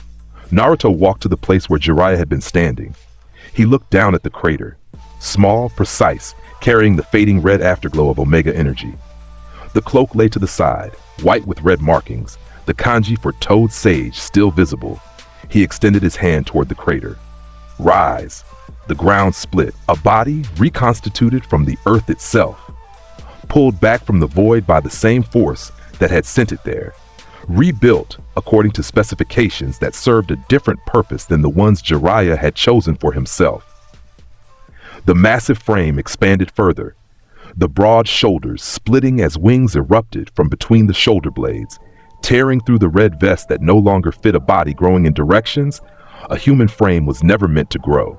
The white hair, that famous mane, the mark of the toad sage, thickened and hardened, each strand becoming a spine of black chitin, the hair that women had complimented and children had recognized transforming into a crest of biological armor. The sage markings on his face spread and consumed the features beneath them, the nose broadening and flattening, the jaw extending, the eyes sinking and filling with red light that carried none of the warmth or wisdom or humor that had lived there for 60 years. The arms thickened with plating, the hands that had written novels, that had held his students' hands, that had formed Rasengans and signed toad contracts, warped into claws. The parademon that had been Jiraiya rose to its full height. It was enormous, larger than the standard parademons by half again, its body still carrying the bulk that had made the sage so physically imposing, but restructured into something built for nothing except war. It screamed at the sky, a sound that carried the bass of Jiraiya's voice twisted through vocal cords that served a different master, and its wings spread wide. Then it turned and launched itself toward the eastern defense line, toward Kakashi. Kakashi saw it coming. The thing that had been his teacher's teacher, the man who had been a pillar of the village since before Kakashi was born, it dove toward him on wings that should not exist, claws extended, red eyes burning with nothing behind them except the imperative to kill whatever stood before it. Kakashi's face was visible beneath his mask, his expression carrying something that went beyond grief into a territory the human language had insufficient words for. His Sharingan spun, recording the trajectory of the thing flying at him. His hands came up with kunai drawn. He would fight it. Of course he would fight it. He was Kakashi Hatake, and he would fight whatever came at him regardless of who it used to be. But his eye was wet beneath the Sharingan. That was visible too. Tsunade stood on the wall above the gate. Below her, the village she had sworn to protect was shaking apart. Buildings collapsing from the earthquake, defense lines engaging the parademon waves pouring from the cruisers above, fires starting in the residential districts. Above her, the apocalyptic cruisers blotted out the sky. In the crater outside the gate, the creature that had been Jiraiya was trying to kill Kakashi. And in the center of it all, floating now, rising above the battlefield with his arms at his sides, Naruto Uzumaki surveyed the destruction of his birthplace with the same expression he had worn when he sat on the Hokage monument 7 years ago. Nothing had changed in his face. Nothing had ever been there to change. Guy hit him. The green beast of Konoha came from the north flank with the 7th gate open, his skin red, his speed exceeding what the human body was designed to produce, his body burning through its own cellular structure to generate force that defied physics. He hit Naruto from behind at full gate-enhanced velocity, his fist driving into the back of the god's head with an impact that created a shockwave visible from every point in the village. Naruto's head moved forward half an inch from the blow. That was all. Guy's fist, surrounded by the blue aura of released gates, backed by a physical output that could distort space itself, had moved a god's head half an inch. The knuckles of Guy's hand shattered on contact, the bones breaking against apocalyptic armor, and the recoil sent him spinning backward through the air. Guy caught himself midair, flipping, landing on a rooftop with his broken hand clutched against his body. His red-flushed face carried no despair, only the immediate, furious calculation of a man deciding whether the 8th gate would change the outcome. He was already gathering the resolve to open it. He was already deciding that this was the moment he had trained his entire life for, the enemy worthy of everything, the fight that justified the sacrifice. From below, Rock Lee screamed his name. Guy-sensei! No! Naruto turned in the air to face Guy. His eyes swept over the man, the gates, the broken hand, the resolve building towards something final. He spoke. Your sacrifice would purchase nothing. I respect its futility. Stand down. Guy did not stand down. Guy had never stood down in his life. His left hand formed a fist. His body gathered itself. Naruto turned away from him. It was the most devastating thing he could have done. More devastating than an attack. More devastating than an erasure. He dismissed the strongest taijutsu user in the shinobi world by turning his back to him. Because Guy's 8th gate was something he could survive, and both of them knew it. And the acknowledgement of that fact was worse than any wound. The village burned below. The Parademons moved through the streets in coordinated sweeps, overwhelming the remaining defense positions one by one. Konoha's shinobi fought with everything. Every technique, every scroll, every trick learned in a lifetime of training, and they fell one by one and rose again with wings and red eyes. The conversion spread through the village like a tide coming in, block by block, district by district. Naruto floated above it all in absolute stillness. The cruisers hung above him. The sky burned red around him. The village of his birth broke apart beneath him. His red eyes swept across the burning streets, across the falling shinobi, across the Parademon Jiraiya hunting Kakashi through the eastern district, across Tsunade on the wall with her fists clenched and her seal depleted and tears cutting through the dust on her face. He spoke. His voice reached every living person in the ruins, every shinobi still fighting, every civilian hiding in a shelter, every child pressed against their mother in a basement. It reached them the way gravity reaches everything. There was no volume to it.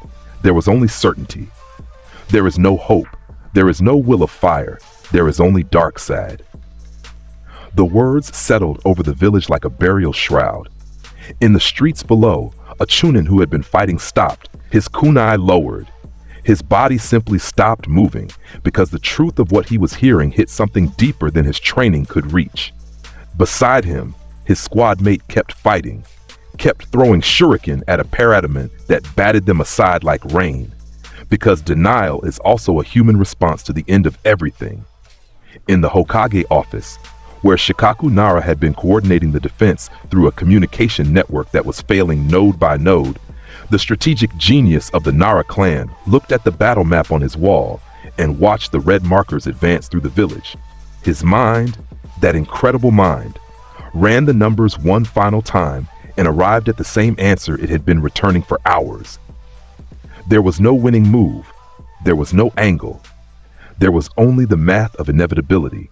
On the wall, Tsunade stood with her back straight and her fists at her sides, and her face carrying the specific expression of a woman watching everything she loved die and refusing to look away.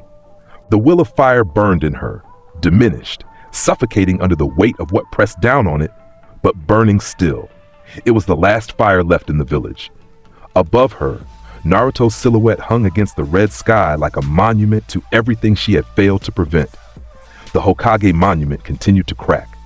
The face of the first Hokage, Hashirama, the god of shinobi, the man who had built this village with his bare hands, split down the center and a section of it fell, crashing into the forest below with a sound like thunder. The faces of the second, the third, the fourth, Naruto's own father, carved in stone above the village, all of them fracturing, breaking, falling. The history of Konoha, written in stone, crumbling. Naruto watched it fall. He watched his father's face crack and shear away from the cliff. Nothing moved in his expression. The man whose likeness was breaking had sealed a fox inside his son and consigned that son to an existence of isolation and contempt. And the fox was now a parademon hound, and the son was a god, and the village that father had died to protect was burning. And there was nothing in Naruto's face except the patient observation of a process completing itself. Konoha burned beneath a red sky. The monument broke.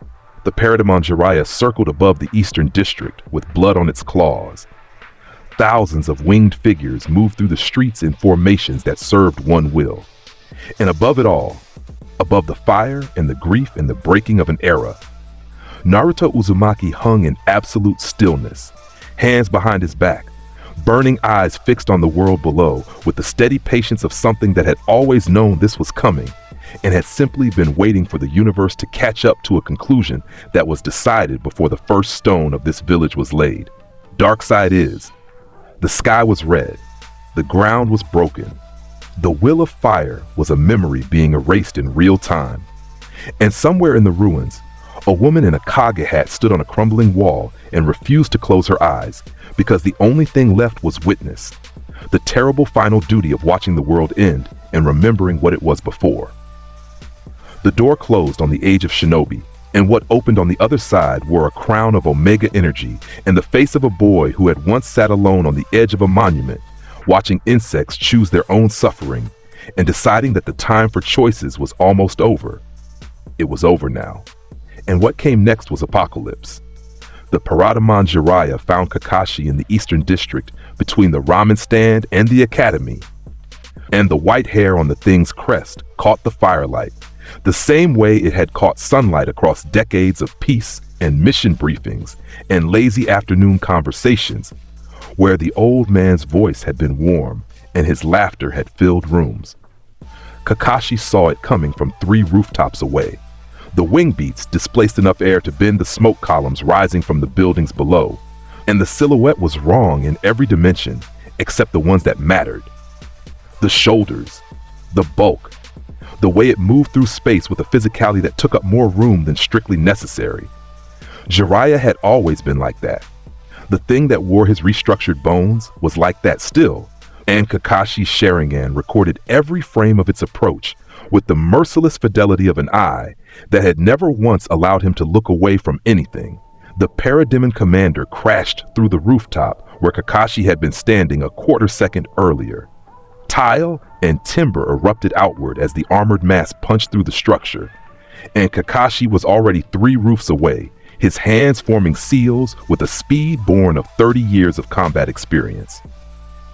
Raikiri blazed to life in his left hand, the chirping of 1,000 birds filling the smoke-choked air between them. He launched himself forward because the only way to survive something faster than you was to meet it rather than flee it, and the lightning blade drove toward the Parademon's central mass with everything Kakashi had behind it. The Parademon Jiraiya caught the Raikiri on its forearm plating. Lightning sprayed outward from the contact point, white-blue arcs scattering across the rooftop, scorching tile, igniting debris. The plating held. Kakashi's wrist absorbed the impact of hitting something his technique could not penetrate, and in the half-second his forward momentum stalled, the Parademon's other arm swept inward. Kakashi substituted, a log replacing his body at the point of impact, the Parademon's claws shredding it to splinters, and reappeared on the street below, with both feet skidding on broken cobblestone. He ran. Through the Eastern Market District, where awnings still burned from the initial Parademon assault, past civilian shelters whose doors hung open and empty, through the narrow alleys between residential buildings that had been standing since the second Hokage's administration. The wing beats followed. Every turn he took, the Parademon adjusted. Banking through the narrow corridor of sky above the alley, its wings folding to fit the gap between buildings, its red eyes locked on the silver-haired figure below, with the unwavering focus of something that would follow him through the architecture of the village until one of them stopped. Kakashi stopped first. He stopped in the courtyard of Team 7's old training ground. The 3 posts still standing, scorched but upright, the memorial stone visible at the courtyard's edge beneath a layer of ash. He stopped because his feet chose this place and his conscious mind accepted the choice. He turned. The Parademon landed in front of him with an impact that cracked the training ground's packed earth, its wings folding behind it, its armored body straightening to full height. It was 10 meters away. Its spine crest, the white hair hardened into chitin, still carrying the shape of what it had been, caught the firelight from the burning village behind it. Kakashi's hand went to his headband. He pushed it up, both eyes open, the Sharingan spinning in his left socket, the Mangekyo pattern fully formed and ready. He looked at the thing in front of him and his body wanted to stop. Every nerve he possessed sent the same signal. This is not your enemy. This is something you loved. You cannot do this. He felt the hesitation in his muscles like a physical weight pulling his arms downward. He did it anyway. Kamui activated. The Mangekyo spun and the space in front of Kakashi warped. A spiral of dimensional distortion opening in the air between them. The Kamui vortex pulling inward with a force that bent the light around its edges. It locked onto the Parademon Jiraiya's chest and pulled. The armored body lurched forward, its mass beginning to fold inward toward the dimensional threshold, the wings compressing, the plating starting to spiral into the vortex's grip. Then the omega energy in the Parademon's core ignited. Red light erupted from every seam in the creature's armor, a pulse of force that hit the Kamui vortex and reversed its polarity in a single instant.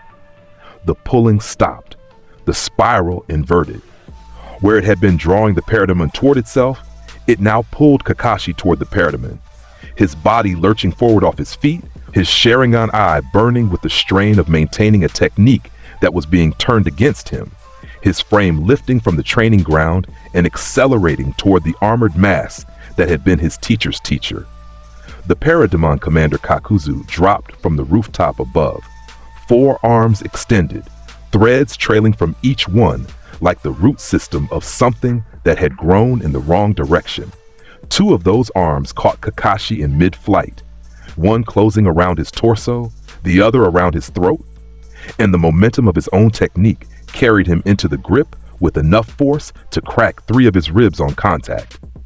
The sound was a wet, compressed thing. Kakashi's hands came up to claw at the arm around his neck, his legs kicking, his body doing everything biology demanded when the air supply was cut. His Sharingan spun, recording, always recording, and what it saw was the Parademon Jiraiya walking toward him with measured steps, one armored hand rising, omega energy pooling in the palm like a red sun condensing. The last thing Kakashi's Sharingan processed at full clarity was the face beneath the Parademon Jiraiya's plating. The jaw was wrong. The proportions were wrong. But the bone structure beneath it all, the framework that nature had built before Naruto's power rebuilt everything on top of it, still held the architecture of a man who had once ruffled a young boy's silver hair and told him his father would be proud. The Sharingan saw that. It recorded it with perfect fidelity. Then the omega energy in the Parademon's palm made contact with Kakashi's chest, and the red light filled both his eyes, and the recording stopped. Rise for Darkseid. The Parademon Kakashi rose from the training ground courtyard. Its left eye burned with a Mangekyou pattern ringed in omega light, the Tomoe spinning in their new configuration, the Kamui dimension that the technique accessed now fundamentally apocalyptic in its architecture. Lightning crackled between its clawed fingers, residual, constant, the affinity written into its nervous system expressing itself through the new hardware. It turned its head toward the memorial stone at the courtyard's edge, the names carved there, Obito, Rin, and below them in fresher lettering the names of the fallen, meant nothing to the red eyes that passed over them. It lifted into the air on new wings and joined the formation above the eastern district without looking back. In the northern sector, Might Guy opened the 8th gate. The sky above him changed color. The air changed consistency. The molecules in his immediate vicinity rearranged themselves to accommodate the pressure wave erupting from his body. A sphere of force expanding outward from his skin, like a detonation in slow motion, bending the smoke columns, cracking the rooftop beneath his feet, sending debris floating upward in the altered gravity field his body was generating. His skin went past red into something that defied the spectrum, a luminescence that came from cellular combustion, every cell in his body burning its own structure for fuel, converting matter directly into force at a rate that was killing him from the inside at the speed of thought. The 8 gates formation, gate of death, he was already dying. Every second that passed in this state was a second subtracted from whatever remained of his existence, and the math of it was simple and absolute. He had minutes at most, and what he did with those minutes would define the last thing Might Guy ever was. The rooftop beneath him shattered. He did not leap, he moved, and the air between him and Naruto's floating form ceased to exist, replaced by a vacuum trail that collapsed inward after his passage with a sound like thunder chasing itself, 5 impacts in less than a second. Each one landed on Naruto's body, shoulder, chest, jaw, ribs, temple, and each one produced a visible distortion in the air around the point of contact. The shock waves traveled outward in rings that demolished the rooftops below, that shook the foundations of buildings 2 city blocks in every direction, that sent already weakened structures collapsing into the streets. The sound was extraordinary. Something beyond the crack of flesh on armor, something that registered in the inner ear as two physical laws attempting to occupy the same space, and neither one giving way. Naruto turned. His head rotated to face the burning figure in the air beside him, with a speed that was almost languid compared to Guy's movements. His red eyes settled on the green beast of Konoha. This man made of fire and dying flesh, an absolute refusal to stop. And something shifted in his expression. The shift was minimal, a fractional narrowing of the eyes. An acknowledgement that what his body had just absorbed registered above zero on a scale that went to infinity. It was recognition. The recognition of a machine operating at its theoretical maximum output. The machine was still producing numbers too small to threaten the equation it was trying to solve. Guy came in again. His right fist drove forward with the full weight of the 8th gate behind it. Evening elephant, compressed into a single point, rather than spread across 5. Every ounce of force his dying body could generate concentrated into knuckles that were already cracking from the previous exchanges. Naruto raised his left hand. The fist drove into his palm. Contact. The ground beneath Naruto's floating body cracked in a perfect circle that reached the village walls. The earth itself expressed the energy that his body had absorbed. The force traveling downward through the air beneath him and into the ground below, splitting cobblestone and foundation and bedrock in radiating lines that ran for hundreds of meters. Guy's fist stopped in Naruto's palm, and the bones in his hand shattered against the apocalyptic armor beneath the skin. He screamed, a sound that was pure physical response, his body acknowledging damage that his will refused to recognize. He drove his knee upward into Naruto's sternum. The knee broke. The chest did not flex. The ribcage beneath that armor existed at a density that organic bone was never meant to encounter. And Guy's body learned this the way every body that touched Naruto learned it, through immediate and catastrophic structural failure. He launched himself backward 20 meters and came in again, because stopping was a thing that happened to other people. Night Guy. The culmination of every technique the taijutsu master had ever developed. A single kick delivered at a speed that bent the space around its trajectory, the air pressure ahead of it forming a dragon head of compressed atmosphere that hit with enough force to flatten a city block. He drove it into Naruto's left side, and the shockwave reached the Hokage monument. The last carved stone faces of the Hokage lineage, already cracked from Naruto's initial landing, received this final tremor and surrendered. The third Hokage's face sheared away from the cliff in a section the size of a building. The fourth's, Minato Namikaze, the Yellow Flash, the man who had sealed the Nine Tails into his own son, split vertically down the center, and both halves tumbled forward into the forest below with a sound like the world closing a book. Naruto grabbed Guy's ankle mid-kick. The momentum stopped. The dragon head of compressed air dispersed forward without the leg behind it, hitting nothing, achieving nothing, dissipating into the ruined air above the village. Guy hung upside down from Naruto's grip. One hand holding his ankle, the god's arm extended outward, the burning taijutsu master suspended in the air like a torch held aloft. Guy's body blazed. The 8th gate fire consumed him visibly, his skin cracking along fault lines of pure light, his muscles visible beneath the deteriorating surface, his eyes burning with an intensity that had nothing to do with Omega energy, and everything to do with a man who had spent his entire life turning himself into a weapon, and was now watching that weapon bounce off something it could never scratch. He reached up. Both hands closed around Naruto's forearm, the fingers finding purchase on the angular armor plating, gripping with the strength that the 8th gate still allowed him. His body jackknifing upward to bring his face close to the god's face. He looked at Naruto. This close, hanging from a grip he could not escape, his body cooking itself to nothing, his time measured in heartbeats rather than minutes. He looked at the red eyes of the thing that was ending the world, and his face split into a grin. The springtime of youth, Guy said. His voice was cracking. The cellular combustion had reached his throat, burns brightest, in its final season. He was gasping between words. The fire intensified. His grip on Naruto's forearm tightened. I have burned with everything I was given, and what a fire it was. The Omega beams fired. There was no distance. There was the red light erupting from Naruto's eyes, and there was the absence of Guy's body from the ankle outward, the fire going with it, the grip on his forearm releasing as the fingers ceased to exist. The sound of it, a single sharp crack that echoed across the ruined village and then was gone. Naruto lowered his arm. His hand was empty. The air where Guy had burned carried the smell of ozone and something else, something thermal and organic, and then the wind took even that. Rise for Darkseid. The Parademon Guy rose from the street below. The 8th gate fire was gone, replaced by 8 points of Omega energy burning through the armor plating at every major joint, each one a reactor node that pulsed with the same rhythm the gates had once followed, but now served a power source that would never run out and never demand the user's life in exchange. The body was enormous. The physical bulk that had made Guy one of the most imposing shinobi alive was retained and amplified, the musculature rebuilt into something that could sustain 8th gate equivalent output indefinitely without cellular degradation. It flexed its new limbs.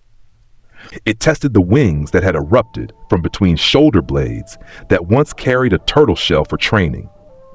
The heat that poured off its armored body bent the air around it. Residual, permanent, the 8th gate's fire converted into something that burned without consuming.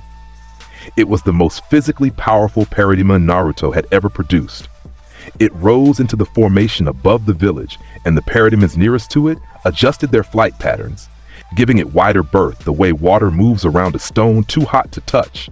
The monument was rubble. The last stone face had fallen. The history of Konoha written in a cliffside was nothing except boulders in a forest, and Naruto floated above the ruined village beneath a red sky, and his expression carried the same absence it had carried since the beginning of this. Because nothing that had happened tonight was unexpected, and nothing that would happen next required consideration. Tsunade walked down from the wall. Her boots hit the interior street level, and she did not run, she walked. The Hokage hat was still on her head. Somehow, through everything, through the shockwaves and the debris and the hours of watching her village burn, the hat had stayed on. The will of fire lived in the hat. It lived in the woman beneath it. It lived in the way she walked toward the figure floating above her village with nothing left in her body except the refusal to stop walking. Her strength of 100 seal glowed on her forehead. Dim, diminished from the earlier exchanges, from healing the ribs that Naruto's first backhand had broken hours ago, from sustaining her body through damage that should have killed her twice over already. But present, still active, still feeding her the reserves that let her hands close into fists and her body carry the stance of someone who intended to fight. Naruto descended. He dropped from the air to the street level 20 meters ahead of her and stood with his hands at his sides, watching her approach. She did not slow. She did not speed up.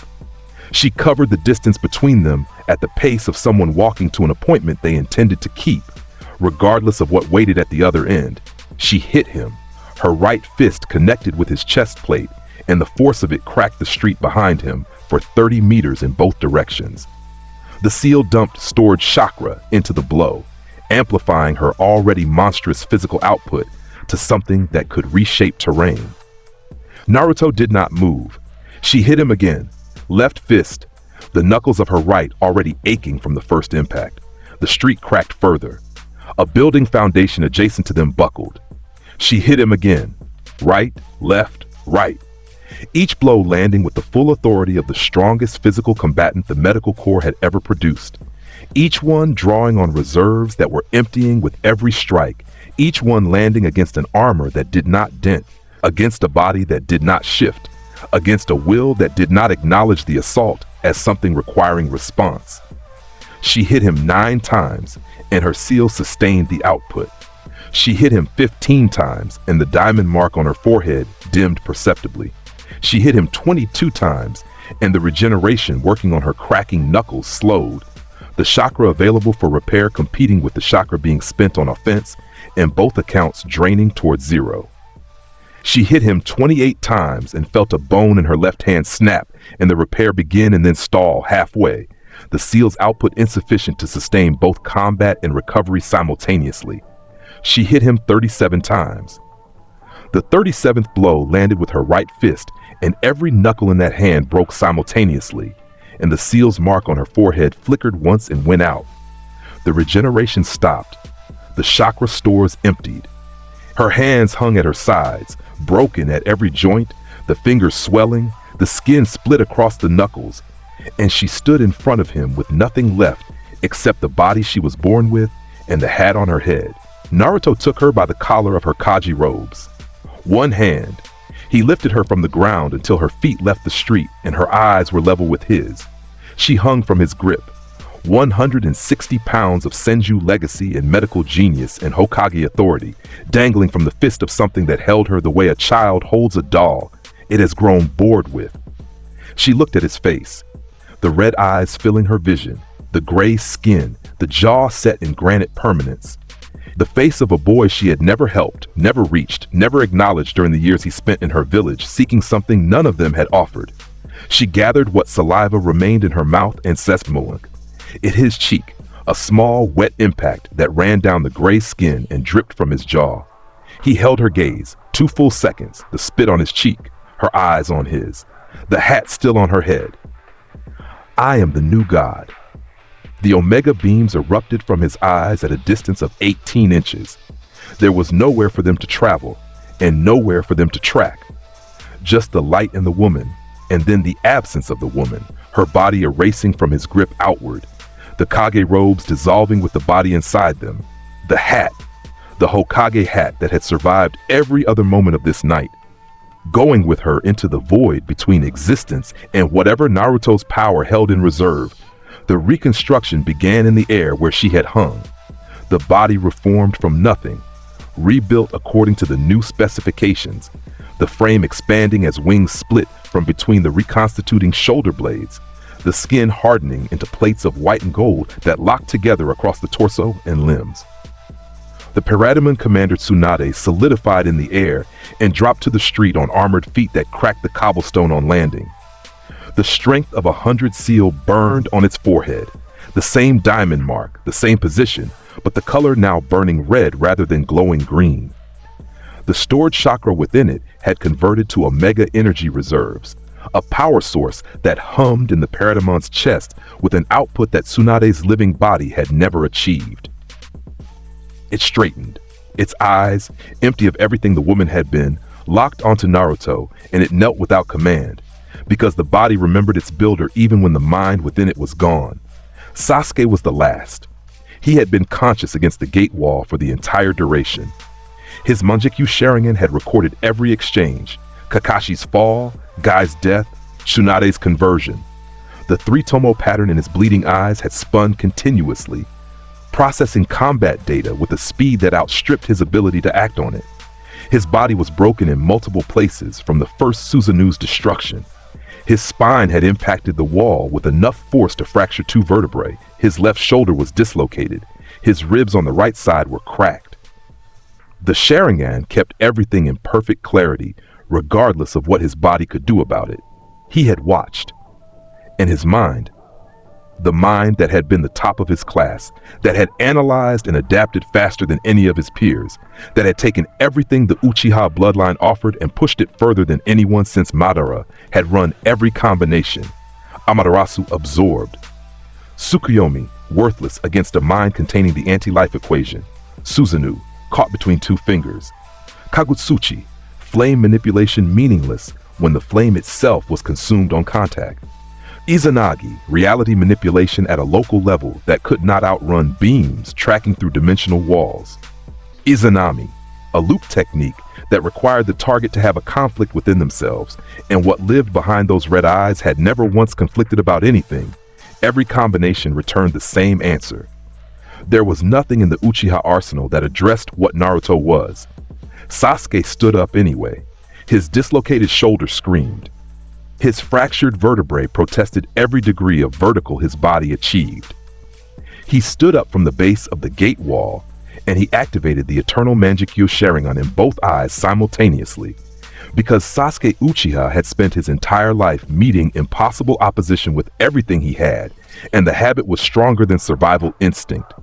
The complete body Susanoo rose around him. It erupted from nothing to full scale in a single heartbeat. The ethereal warrior manifesting at its maximum form, towering over the broken village, its armored body wreathed in purple fire, its blade replaced by a sword of compressed Amaterasu flame that burned black against the red sky. It was the full expression of Indra's celestial construct, the warrior god of the Uchiha bloodline made manifest, the ultimate defense and ultimate offense of the Sharingan's evolutionary ceiling. It rose to its full height, and Sasuke stood at its center, inside the ribcage, and he poured everything remaining in his body into maintaining its integrity. He drove the Amaterasu blade at Naruto's heart.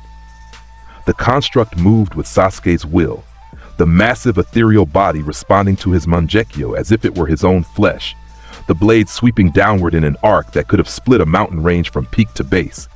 It was fast despite its scale. It was the most powerful offensive technique the Sharingan had ever produced, wielded by the last Uchiha who would ever wield it. Naruto raised one hand. The thumb and forefinger of his right hand rose to meet the descending blade, and they closed around its leading edge. Two fingers, holding a sword of black flame the size of a building, stopping its momentum completely. The Susanoo shuddered. Sasuke felt the resistance in his own body, a wall, absolute, as if the blade had driven into the bedrock of reality itself and found something harder. Then, the Omega effect moved from those two fingers into the Amaterasu blade, and the black flame converted to red at the contact point, and the corruption traveled up the sword and into the Susanoo's arm, faster than before. The construct came apart in under a second. The Omega energy moved through it like fire through paper, knowing exactly where the structural integrity points were, knowing exactly which threads to cut. The purple fire went red. The armored plating dissolved. The ribcage cracked, and the muscle structure beneath it unraveled, and the whole towering construct detonated outward in a sphere of released energy that leveled the last standing structures in Konoha's central district. Sasuke flew from the epicenter. His body hit a wall, went through it, hit another wall, went through that too, and came to rest in a courtyard surrounded by rubble. The same courtyard where Team 7 had once trained with bells and learned the meaning of teamwork. He lay on his back. The eternal Mangekyo still burned in both eyes, spinning, recording, the Sharingan's final function operating on the body's last reserves of chakra. The red sky filled his vision. His chest rose and fell with breathing that hurt in ways he did not have the energy to catalog. His hands lay at his sides, the hands that had formed Chidori, that had held a sword against his brother's throat, that had reached out once to a blonde-haired boy on a hospital rooftop and challenged him to something neither of them understood. Naruto appeared above him, standing at the crater's edge, looking down. The red eyes settled on the Sharingan eyes below and held them. Sasuke's face was visible. His expression was stripped of everything except what was underneath, and what was underneath in this last moment was recognition. He knew this face. He had known it his entire life. The boy on the swing, the boy in the orange jacket, the boy who had chased him across years and countries and ideologies because he believed that bonds meant something, that the connection between them was worth pursuing beyond all reason. That boy was standing over him wearing armor made of compressed cosmic authority, and nothing in those red eyes remembered anything about a hospital rooftop or a bond or a chase. Rise for Darkseid. The conversion began while Sasuke's eyes were still open. He saw the first moment of it, felt the wings beginning to push through the skin of his back, the shoulder blades splitting outward to make room for structures growing from the bone. The eternal Mangekyo Sharingan stayed active through the entire process, the last thing to change, the Uchiha bloodline persisting in the reshaping biology like a signature that refused to be overwritten. The wings emerged, the skin plated over. The facial structure rebuilt itself into something angular and inhuman. The Susanoo's capacity restructured into an Omega energy combat form rather than a chakra construct. The Amaterasu stored in his eyes changed color, the black flame becoming red cosmic fire, still burning, still hungry, but now in service rather than in grief. What rose from the courtyard was the most powerful Paradaman commander in Naruto's army. The eternal Mangekyo Sharingan burned in its sockets, Both eyes, red-rimmed in the Omega configuration, the Tomoe spinning in patterns that now served as targeting systems for cosmic energy rather than genjutsu projection systems for human anguish. It rose to its full height. It remembered nothing. It was the most dangerous thing that had ever carried the Uchiha name, and it carried the name without knowing it. The sweep completed. The parademons moved through the remaining districts of Konoha with the efficiency of something that had done this many times across many villages and would do it many more before the world ran out of material. The conversion infrastructure deployed. Bodies that fell were bodies that rose. Wings unfurled in every street. Red eyes blinked open in every ruin.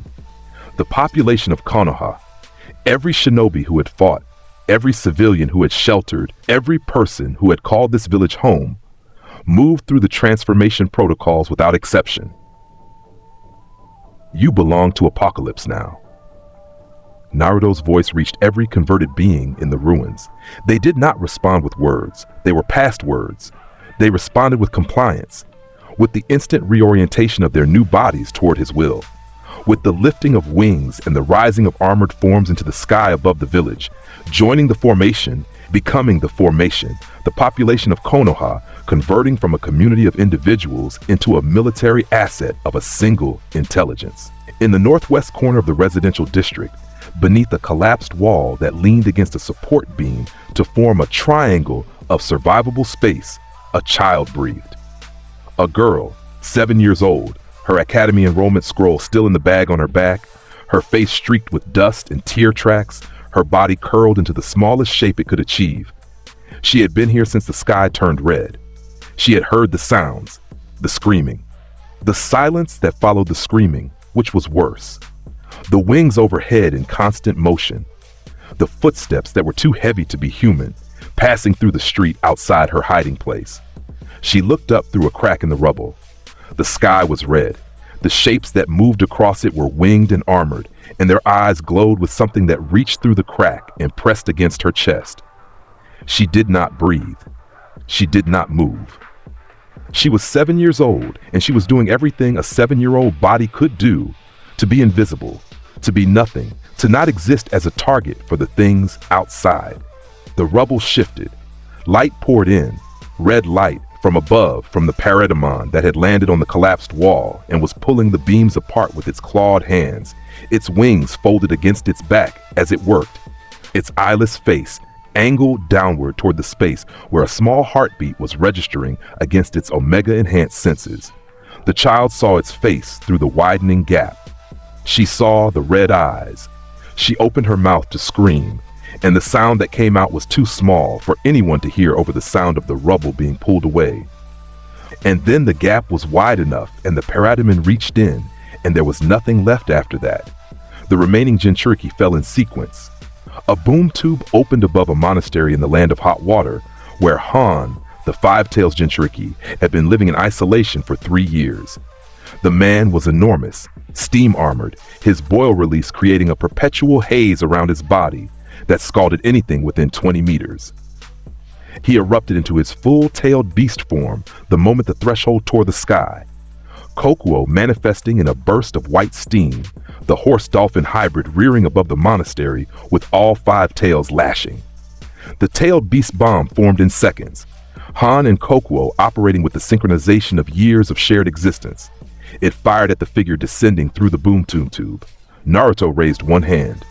The tailed beast bomb hit his palm and dispersed outward around his body, the way water parts around a ship's prow, the energy scattering to both sides, the monastery behind him taking the redirected force and ceasing to exist, the mountain beyond the monastery losing its peak in the secondary blast. The Omega effect traveled from his raised hand down through the air in a single pulse and hit the tailed beast form's center mass. Kokuo's white hide went red. Han's transformation collapsed. The Jinchuriki's body hit the ground at the center of a steam crater, and Naruto landed beside him with one boot on either side of the prone form. His hand pressed against Han's forehead. The anti-life entered. The tailed beast within converted. 5 seconds total from boom tube to compliance Roshi. The 4 tails, Son Goku's Jinchuriki, was in the volcanic territory of the land of Earth when Naruto found him. The old man transformed immediately, Son Goku's massive ape form rising from the lava fields with a roar that moved magma in waves. He threw a lava release attack of continental scale, a wall of molten rock rising from the earth itself, reaching toward the sky, every drop of it carrying enough heat to melt through any material the shinobi world had ever produced. Naruto flew through it without slowing. He emerged on the other side trailing cooling lava that slid from his armor in sheets and placed his hand on Son Goku's face. The enormous ape went still. Its red fur darkened to black. Its eyes emptied and refilled with Omega light. The Jinchuriki within converted alongside the beast, man and spirit both surrendering to the same truth at the same moment. Utakata, the Six Tails, was the only one who ran. The bubble-wielding Jinchuriki sensed the boom tube's approach from 2 countries away and fled with Saiken's full power propelling him across the ocean's surface, each bubble technique leaving acid-filled spheres in his wake as a trail of deterrence. He ran for 23 minutes. Naruto tracked him with Omega beams, fired from such a distance that they arrived from over the horizon. Jagged red lines appearing from behind the curvature of the earth, tracking at right angles across the ocean surface. Each turn gaining ground on the fleeing Jinchuriki until the geometry of the pursuit closed every route and the beams converged on Utakata's back from 6 directions simultaneously. A shinobi from the land of waves watched from a cliff face as the distant ocean erupted in a column of red light. He saw the pillar of Omega energy rise from the water's surface and illuminate the underside of the clouds above it. He saw the light fade. He saw, minutes later, a winged figure rise from the ocean where the pillar had been and fly toward the horizon with the effortless speed of something that had somewhere to be and nothing left to fear on the way. The shinobi did not report what he saw to anyone, because the village he would have reported to was already staffed by things with wings and red eyes, and the intelligence bureau he would have reported to was already ashes. Killer Bee was fishing. He stood on the bank of the river that ran along Kumogakure's northern border with 7 rods planted in the muddy shore and his notebook in one hand, the pencil moving between verses with the unconscious speed of a man whose brain operated in rhythm whether he asked it to or not. His mouth was moving, rapping under his breath. Half-formed bars about the weight of the fish he was expecting, about the sunshine on the water, about the flow state that came when the words and the river both moved in the right direction. Juki rumbled in the back of his mind with the comfortable patience of a being who had spent decades in partnership with this particular consciousness and had long since stopped trying to interrupt the creative process. Killer Bee in the stream, living the dream. Catch a bass that's too big for the... The air changed. The word stopped. Bee's mouth closed mid-syllable and his body went rigid. Every muscle locking simultaneously, his eyes widening, his hand closing around the pencil with enough force to snap it in half. Juki surged forward in his mind. The 8 Tails' massive consciousness pressing against the seal from the inside, pushing outward, trying to communicate something through urgency rather than language. Bee had felt tailed beast chakra before. He had felt Jinchuriki. He had felt the Akatsuki's killing intent from across battlefields. What pressed against his skin now was something from a category his experience did not contain. He turned. 7 swords were in his hands before the turn completed, drawn from the bandolier on his back with a speed that made the motion invisible. 7 blades finding 7 grip points across his body in the fighting stance that had earned him the title of Kumogakure's greatest close-range combatant. His eyes found the figure standing at the tree line 50 meters away. Massive, blue-black armor, red eyes that burned through the afternoon shade of the forest canopy like 2 wounds in the fabric of the air. Gyuki screamed inside him. The 8 Tails, a creature that had lived through the founding of the villages, that had survived encounters with legends across centuries, was screaming without words, pressing against the seal walls, and the message in the pressure was run. Run now. Run and do not stop, and do not look back. Bee did not run. He ran toward. The tailed beast transformation erupted from him mid-stride, his body expanding, his human frame dissolving into the massive tentacled form of the 8 Tails, Gyuki's full manifestation bursting from the river bank with enough force to redirect the river's flow and flatten the forest for 300 meters in every direction. The eight tails rose to its full height, enormous, tentacled, one of the most powerful beings the shinobi world had ever produced, and its eight appendages lashed outward in a pattern that covered every possible approach vector. "B," Juki said from within. The bull-octopus hybrid's voice carried a weight it had never carried before. "B, this thing, I know what this is, or I know what it feels like. It feels like the end of. We go hard or we go home, Hachibi," B said. His voice was steady inside the transformation. "And I ain't got a home I don't throw." The tailed beast bomb formed between Juki's horns, the most powerful attack the eight tails could produce. B and Juki fed energy into it together, their synchronization perfect, the spiral of compressed chakra growing to a size that dwarfed the sphere Naruto had deflected from the five tails earlier. This was not a single Jinchuriki's attack. This was two beings who had spent decades learning each other's rhythms, who operated as one consciousness when it mattered, pouring everything into a single expression of their combined existence. The bomb fired. Naruto opened his mouth. He exhaled. A pulse of raw omega energy met the tailed beast bomb in the space between them. Formless, unstructured, simply the exhalation of something that operated at a tier above tailed beast output. The energies collided. The tailed beast bomb, enough power to level a mountain range, dispersed. It did not detonate. It did not explode. It simply lost coherence, its compressed chakra scattering outward in every direction except forward, the spiral structure unwinding as the omega pulse traveled through it like a blade through smoke. The river below vaporized. The forest canopy caught fire from the scattered energy. The ground shook, and the bomb was gone, and Naruto was still standing at the tree line, and his expression had not changed. Juki's tentacles struck. 8 of them, simultaneously, each one the width of a city block, each one carrying enough mass to crush buildings to powder, converging from every angle at once. They wrapped around Naruto. They constricted.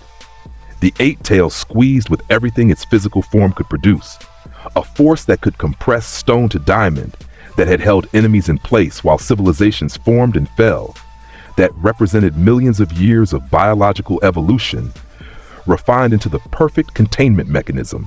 Naruto stood inside the tentacle formation with his arms at his sides. The tentacles squeezed. He raised one hand and placed it against the nearest coil of flesh. The Omega effect transferred. Juki screamed. The sound was physical. It reached beyond the mindscape and into the real world. The 8 tails' vocal output hitting a frequency that shattered stone within a 2-mile radius. Inside the transformation, B felt it too. The thing that was traveling through Juki's body toward his consciousness, the anti-life fragments moving along the tailed beast bond that connected them, using the very synchronization that made them powerful as a conduit. He fought it. Juki fought it. They fought it together, 2 wills operating as one, pushing back against the truth entering through every point of contact between Naruto's hand and Juki's flesh. 20 seconds. For 20 seconds, they held. 20 seconds was longer than any other target had sustained resistance. 20 seconds of B and Juki throwing everything their partnership represented against the anti-life equation. 20 seconds of the bond between them acting as a barrier, because it was real, because it was genuine, because what they had built across decades of shared existence was the closest thing the shinobi world had ever produced to the kind of connection that resists erasure. At 16 seconds, Juki's resistance cracked. At 18 seconds, B felt the 8 tails go still inside him, the massive consciousness ceasing its struggle, the tentacles around Naruto going slack, the roaring mind that had been his partner quieting with a finality that B felt in his bones. At 20 seconds, the silence reached B himself. The 8 tails form compressed. The massive body folded inward, tentacles retracting, mass reducing, the transformation collapsing as the tailed beast chakra sustaining it reoriented its loyalty. B's human body dropped from the dissolving form, and Naruto caught him by the collar with one hand, holding the Jinchuriki in the air as the last moments of resistance died in his eyes. The red crept into the edges of B's irises. His face went still. The constant motion that had always lived in his features, the perpetual rhythm of a man who thought in bars and moved in beats, going flat. He looked at Naruto. Rise for Darkseid. The transformation was the most spectacular of the series. B's body expanded and rebuilt, the seven-sword style expressing itself in the new architecture, seven blade limbs erupting from the Parademon's armored torso at angles that allowed full multi-directional coverage. Each blade was black iron edged in omega energy, not carried, but grown from the body itself, integrated into the musculature and nervous system, each one capable of independent motion. The Parademon Killer Bee rose to its full height, and the seven blades arranged themselves in a fan pattern behind its back, the red energy running along their edges, pulsing in a rhythm that was almost musical. It was the most elegant Parademon commander in Naruto's army. It moved like a weapon that had always existed and was only now finding the hand that knew how to hold it. It sheathed all seven blade limbs against its body. It was ready. A arrived 60 seconds later. He dropped from the sky above Kumo's northern border at terminal velocity, his lightning armor blazing at maximum output despite the bound and splinted arm that hung against his body, the electromagnetic shroud throwing off enough light to be visible from the ground as a falling star. He hit the clearing where the river had been with an impact that replaced the vaporized waterbed with a crater, his one good fist driving into the earth as a braking mechanism, his body shaking with the fury and the speed and the refusal to be too late. He was too late. His eyes found the Parademon Killer Bee standing beside Naruto at the tree line. The seven blade limbs, the armored body, the shape that was wrong in every way except the one that mattered, the bulk, the stance, the way the body occupied space with the casual authority of someone who had never once been uncertain about their right to be wherever they were. B had always stood like that. This thing stood like that still. A's face collapsed. The Raikage, the strongest physically gifted shinobi of his generation, the man who had spent his career protecting his brother with a ferocity that bordered on obsession, the man who knelt for nothing and yielded to nothing and accepted nothing less than absolute victory, looked at what his brother had become, and his face collapsed. The lightning armor flickered. His jaw worked without producing sound. His eyes, wide, burning, wet at the edges in a way they had never been in combat, stayed locked on the seven-bladed Parademon. He screamed, a sound with nothing tactical in it. A sound that was purely grief and rage, compressed into a single human vocalization that tore itself from his chest and crossed the clearing and hit nothing, because the thing across from him could not hear it in any way that mattered. Then his lightning armor surged back to full output, and he launched himself forward. One good arm, the bound one, tearing free of its splint as the electromagnetic force ripped through the binding. Both arms now active, despite the broken bone in his right, his speed exceeding what his body could sustain, because the alternative was standing still and looking at his brother's face behind that plating. Everything he had went into a single punch aimed at Naruto's skull. Naruto tilted his head, a fraction of a degree. The fist grazed past, close enough for the lightning armor's discharge to arc against his cheek plating, close enough for the wind displacement to move the angular plates of his neck guard. The air where the punch traveled cracked with a sound like whip strike amplified to artillery scale. A's momentum carried him past, and Naruto's hand closed around the back of his neck on the through pass. He held the Raikage, the way a person holds a rabbit. The lightning armor crackled and surged against his fingers, enough voltage to power a city, enough electromagnetic force to deflect physical attacks, the combined output of the fastest cog in the world's defensive and offensive systems, and it grounded against Naruto's palm without reaching past the first layer of armor. A single omega beam fired downward through A's body, from the point of contact at the neck, straight down through the torso and out. The Raikage's body went rigid, the lightning armor flaring once, brilliantly, before going out forever. Naruto released the neck and the body dropped to the ground with its armor dark and its eyes empty. Rise for Darkseid. The Parademon Raikage rose with its lightning armor permanently active, but changed. The electromagnetic shroud that had been A's signature technique now burned with omega charge discharge rather than natural lightning, the crackling field around its body running red rather than blue, the speed it had always possessed retained and reoriented. It could not turn the armor off. It did not need to. It would never turn off again. Kumogakure fell. The boom tube opened above the cloud village at dusk, the white threshold tearing through the eternal cloud cover that gave the village its name, burning away the mist in a circle half a mile across. The parademons descended in waves. The village's shinobi responded with the ferocity Kumo was known for. Lightning techniques erupted from every rooftop, the village's combat-forward doctrine expressing itself in a defense that was more aggressive than any other village's initial response. They killed parademons by the dozens. It was not enough. It was never enough. The waves kept coming. The sky kept pouring. The cloud village's lightning turned against itself as the converted Raikage descended through the boom tube and began converting the village's defenders with a touch that carried the same electromagnetic speed it always had, but now delivered omega energy instead of a Raikage's authority. The village that I spent his life protecting became a parademon garrison in 2 hours, and the clouds above it burned red in the apocalyptian sky, and the lightning that played between them was no longer blue. Sunagakure had been evacuated. The civilian population was gone, moved south along routes that Gaara had established in the days after the Land of Iron summit, placed in settlements beyond the desert's edge where they would be difficult to find and impossible to reach from the air without knowledge of the terrain. The shinobi corps had been deployed outside the village walls in positions that were spread wide enough to avoid a single boom tube catching them all. Gaara had planned for everything he could plan for and made peace with the things he could not. He stood in the center of Sunagakure alone. The streets were empty. The wind moved sand between abandoned buildings with the sound of something being slowly buried. Gaara stood in the village's central plaza, the open square where the Kazekage addressed the populace, where festivals had been held, where he had once stood as a child and felt nothing except the weight of an entire village's fear pressing against him from every direction.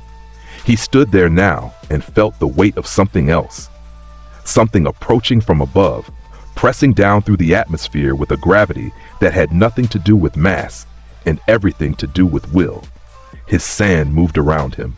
The gourd on his back was empty, had been empty since before he arrived at the plaza. Every grain it had contained was already distributed through the environment, threaded through the plaza stone, woven into the walls of the surrounding buildings, mixed with the desert floor beneath the village's foundations. His entire range of control was active and waiting. A desert's worth of material sat at the edge of his consciousness, ready to respond to the first demand he placed on it. The boom tube opened above the village at noon. There was no cloud cover in the desert. There was nothing between the sun and the village except open sky, and the boom tube replaced the sun with its threshold. The white light of Apokolips drowning out the natural light of the world, the heat of its opening turning the air above the village into something that shimmered and cracked. Parademons poured through in the usual formation. Gaara did not look at them. His eyes tracked the threshold itself and waited. Naruto descended. The moment his form cleared the threshold, Gaara acted. Desert Layered Imperial Funeral, the name of the technique that erupted around Naruto's descending body, a construction of sand moving faster than it had any right to move, Gaara's chakra converting the grains into compressed sandstone at a rate that built walls in milliseconds. The first layer closed around Naruto's body before his feet touched the ground. The second formed outside the first before the first had finished hardening. The third, reinforced with iron sand, Gaara had extracted from the village's reserves, formed outside the second. 3 shells of compressed material, each one harder than the last, each one built at a speed that represented the absolute peak of what Gaara's control could produce. The innermost shell held for 1 second, 2 seconds, 3 seconds, longer than the Raikage's fist, longer than the Tsuchikage's particle style, longer than any single defensive or offensive measure any shinobi in the world had maintained against Naruto's forward momentum.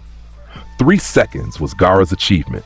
3 seconds of a sand tomb holding a god. On the 4th second, Naruto walked outward. The walls did not explode. They did not crack from within. He simply moved forward through them, his body displacing the sandstone the way a body displaces water, the compressed material parting around his armor and flowing to either side, the iron-reinforced layers crumbling against his plating as he pushed through them with a stride that did not accelerate or slow.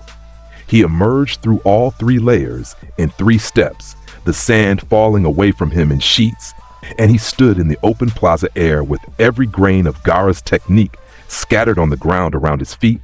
Like the aftermath of a sandcastle caught in a wave, Gaara raised both arms. Every grain of sand in Sunagakure responded. Every grain he had placed in the walls, in the floors, in the foundations, and beyond that, the desert itself, the endless sand sea that surrounded the village in every direction. It rose. It converged. A volume of material that defied human comprehension, moving inward from the horizon like a tidal wave closing from all directions simultaneously.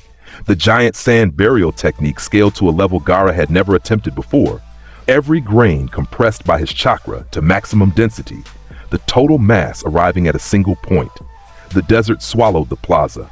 The sand converged from above and below in every lateral direction, filling the air, filling the ground, filling the space between buildings and the space above buildings and the sky itself. The village disappeared into the sand. Gaara himself stood at the eye of it, the only point of stillness in a catastrophe of compressed earth, his will holding the weight of a desert against a single figure at its center. 4 seconds of silence. The sand compressed. The pressure at the center exceeded anything the natural world could produce. The weight of a desert focused on a point, every grain adding its mass to the total. Gaara's chakra binding them together with everything he had left to give. Omega energy erupted outward from the center. A single pulse, spherical, complete, carrying enough force to scatter every grain simultaneously. The desert Gaara had pulled inward was thrown outward in the same instant, the entire volume of his technique dispersing to the wind in a detonation of red energy that cleared the sky above Sunagakure in a single heartbeat. The sand rained across the horizon. The village stood exposed, battered, half buried under the settling grains, but visible. And at the center of the plaza, Naruto stood with his armor carrying not a single grain. He walked to Gaara. Gaara did not move, his arms lowered to his sides. The gourd on his back was empty. The desert had nothing left to offer him. He had used everything, had thrown the full weight of his element at a target that did not acknowledge elements as a meaningful category. He stood in the center of his village, and he looked at the thing approaching him with eyes that held no fear. Something else lived in those eyes, something that looked like understanding. And the understanding was this: Gaara had been a monster once. He had been something people ran from without knowing why. He had been a vessel for a force too large for the body carrying it, and he had spent his life deciding what to do with that weight. He recognized what walked toward him. He recognized the isolation in it. He recognized the certainty. What he did not recognize was the choice it had made with that certainty, because Gaara had chosen bonds, had chosen connection, had chosen the village that feared him, and what walked toward him had chosen the opposite. Naruto placed his hand on Gaara's forehead. No beams, no force. The anti-life equation delivered through skin contact. Personal, direct. A truth pressed against the mind of a man who had spent his learning to believe that connection was worth the pain of vulnerability. It entered Gaara the way it entered everyone. It filled every crack. It answered every question he had ever asked about the purpose of suffering with a single absolute response. There was no purpose. There was only the suffering itself. And the only relief from it was surrender to the one will that had never suffered because it had never been divided. Gaara's eyes went still. The red crept into the edges of his irises, thin at first, then wider, filling the space around his pale green until the green was an island in a sea of omega light. His hands, which had been at his sides, stayed at his sides. His mouth, which had been closed, stayed closed. He stood before Naruto, and he was different, and he was the same, and the difference was everything. Rise for Darkseid. The paramount Gaara rose from the plaza where it had stood. The transformation was quieter than most, the sand that had been his weapon reconstituting around the new form in a way that suggested the material itself had been waiting for this configuration. But the sand was changed. Each grain carried a trace of omega energy in its structure, black rather than gold, each one a point of concentrated force rather than a natural mineral. The sand orbited the parademon's body in patterns that were familiar in their fluidity but alien in their color, a constellation of small destructions circling a body rebuilt for war. You belong to Apokolips now. The parademons that had descended through the boom tube completed their sweep of the empty village. The civilian population that Gaara had sent south would be found. The shinobi he had positioned beyond the walls would be found. Everything Gaara had done to protect his people had purchased them days rather than salvation, and the days were already counting down. Iwagakure was the last of the Great Five. The stone village sat in its mountain range, with the weight of 3 world wars behind its walls, and the most stubborn population the shinobi world had ever produced, filling its streets. Onoki had returned from the land of Iron Summit and done what Onoki did best. He had made hard decisions with the minimum amount of sentimentality possible. The civilians were evacuated south through the mountain tunnels. The shinobi corps was recalled and positioned within the village in defensive formations that used the terrain the way only Iwa could, the entire mountain range serving as a fortification. He had done everything a Tsuchikage could do with the time available. He had also sent a message. One message to one location, requesting one thing. And the response had arrived 2 days before Naruto did. Landing on the outskirts of Iwa's territory, with a clay bird and a grin, and absolutely no interest in the Akatsuki's former mission structure, now that the world was ending in a way that made Madara's plan look quaint, Deidara reached the eastern approach before Naruto did. The clay artist had spent 2 days preparing, his mouth hands working overtime, producing enough explosive material to fill the mountain pass with C4 of every grade. He sat on his clay bird above the approach, and he watched the eastern sky turn red as New Apokolips advanced forces moved into position. Art, Deidara said to nobody, because there was nobody else here except the mountains and the wind, is a singular moment of expression that burns itself into the audience's consciousness forever. His hands were already forming the detonation seal. And I am about to give the universe a gallery show it'll never forget. Naruto appeared on the eastern horizon, walking, on the ground, moving toward Iwagakure at a pace that suggested he would arrive when he intended to arrive and not before. The mountain pass stretched before him, a corridor of stone walls and narrow terrain that funneled everything toward the village beyond. Deidara detonated C4 Karura along the entire length of the pass. The explosion was immense. It was art by Deidara's standards, the detonation pattern creating a cascading chain of blasts that traveled the length of the mountain corridor in sequence, each one feeding into the next, each one sculpted in its bloom and decay, the total effect producing a wall of destruction that consumed every molecule of air in the pass and converted the stone walls on either side into molten slag. The mountain itself shifted on its foundations. Debris rained across a 5-mile radius. The sound of it reached Iwa's walls, and the shinobi stationed there braced for the shockwave that followed. Naruto walked out of the fire at the end of the pass. His pace had not changed. Deidara's grin widened. He dove, his clay bird angling downward, fresh C4 already forming in his palms, his artistic vision recalculating in real time. C4 detonated into Naruto's face from 30 meters, twice. Point-blank applications of explosive art, each one powerful enough to reduce a fortification to powder. Then C4 Karura's true form, the microscopic explosives, invisible, entering through the air itself, designed to detonate at the cellular level from within the target's body. Deidara deployed it with the careful attention of a man placing his masterpiece's final brushstroke. He watched. The microscopic explosives entered the space around Naruto. They encountered the armor. They encountered the omega field that radiated from every surface of his body. They detonated, and the detonation was insufficient. At the microscopic level, the omega effect operated with the same supremacy it demonstrated at every other scale.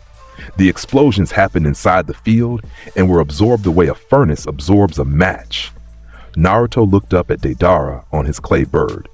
One finger rose, a single narrow omega beam fired from the fingertip, a line of red energy that traveled upward in 2 right-angle turns, tracking the clay bird's evasive banking with the same effortless geometry it always demonstrated.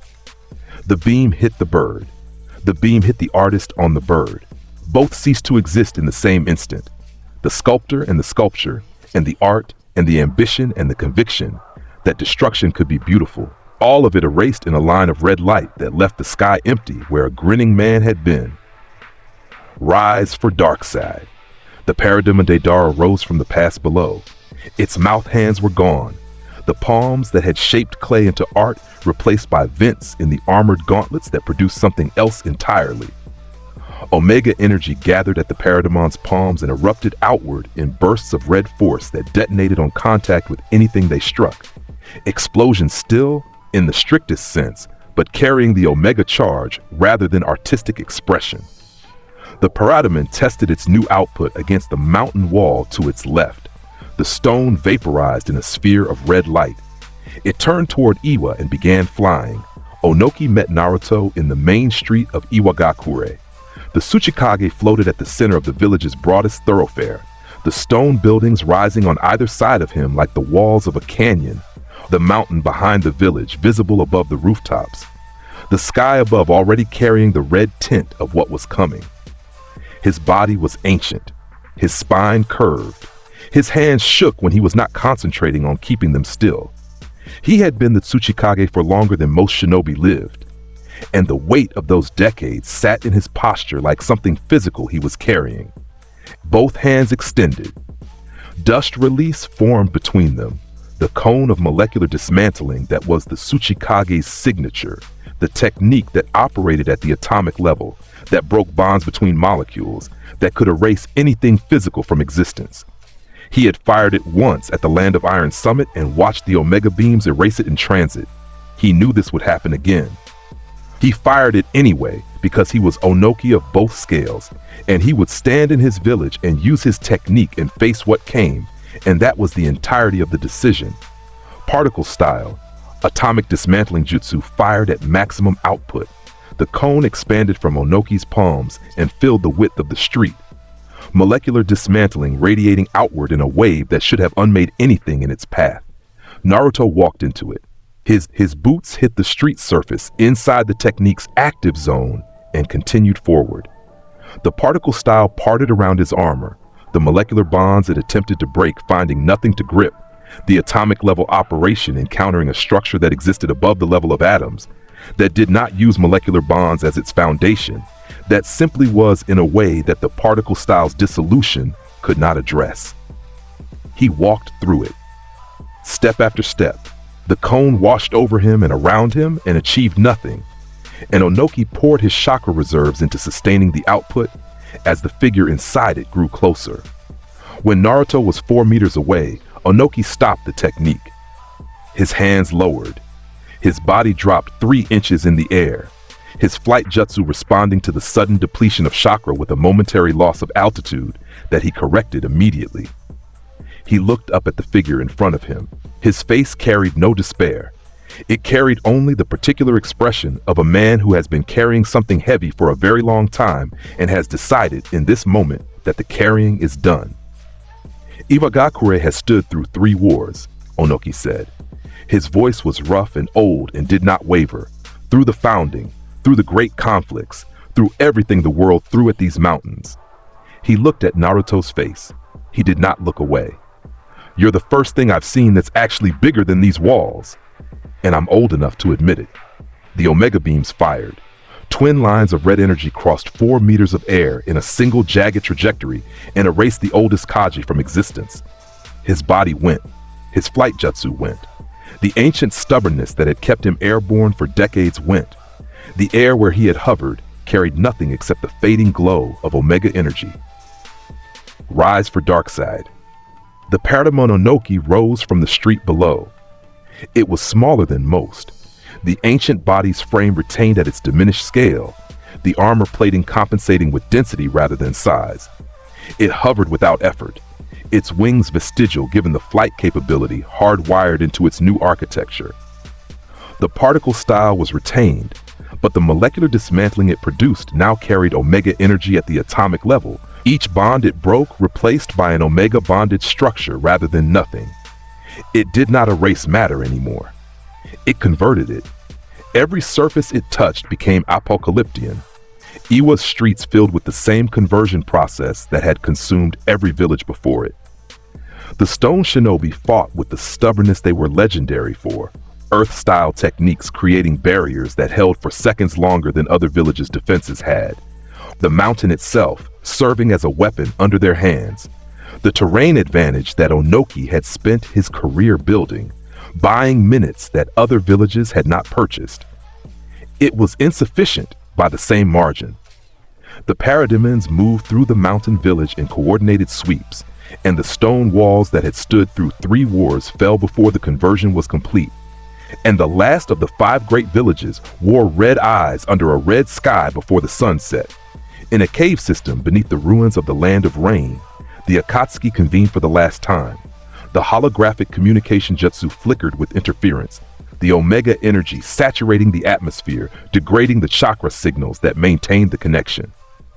Pain's 6 bodies stood in the chamber, Konan at his left, Itachi's hologram at the far end, his face visible, his Sharingan active, his expression carrying the measured assessment of a man who has weighed everything and found nothing that tips the scale.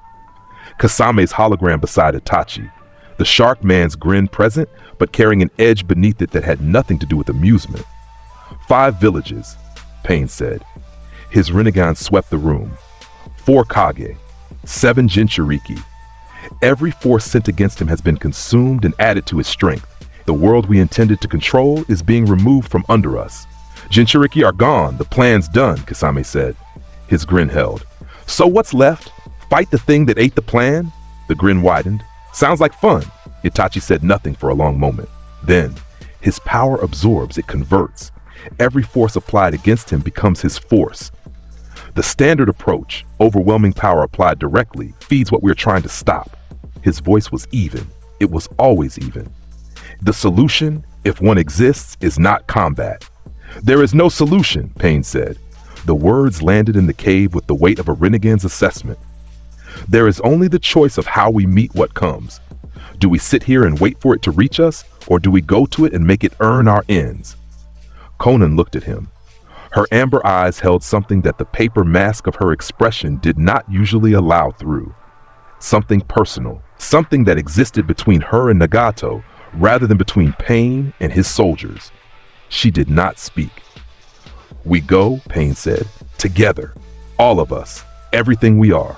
They reached New Apokolips through routes that no longer existed on any map, traveling through converted territory, through the red-skied corridors between Parademon patrol patterns, through a world that was no longer shaped by the geography they had memorized, but by the architecture that had replaced it.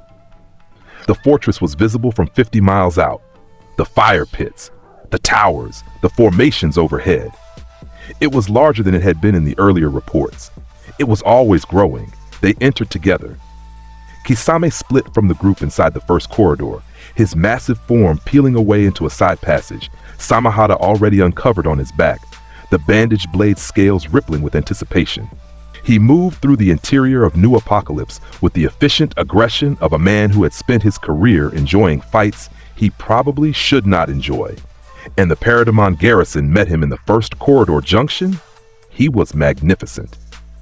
The water prison technique expanded to fill the entire corridor.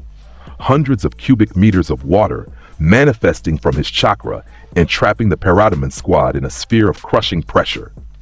Samahata merged with his body and the transformation completed.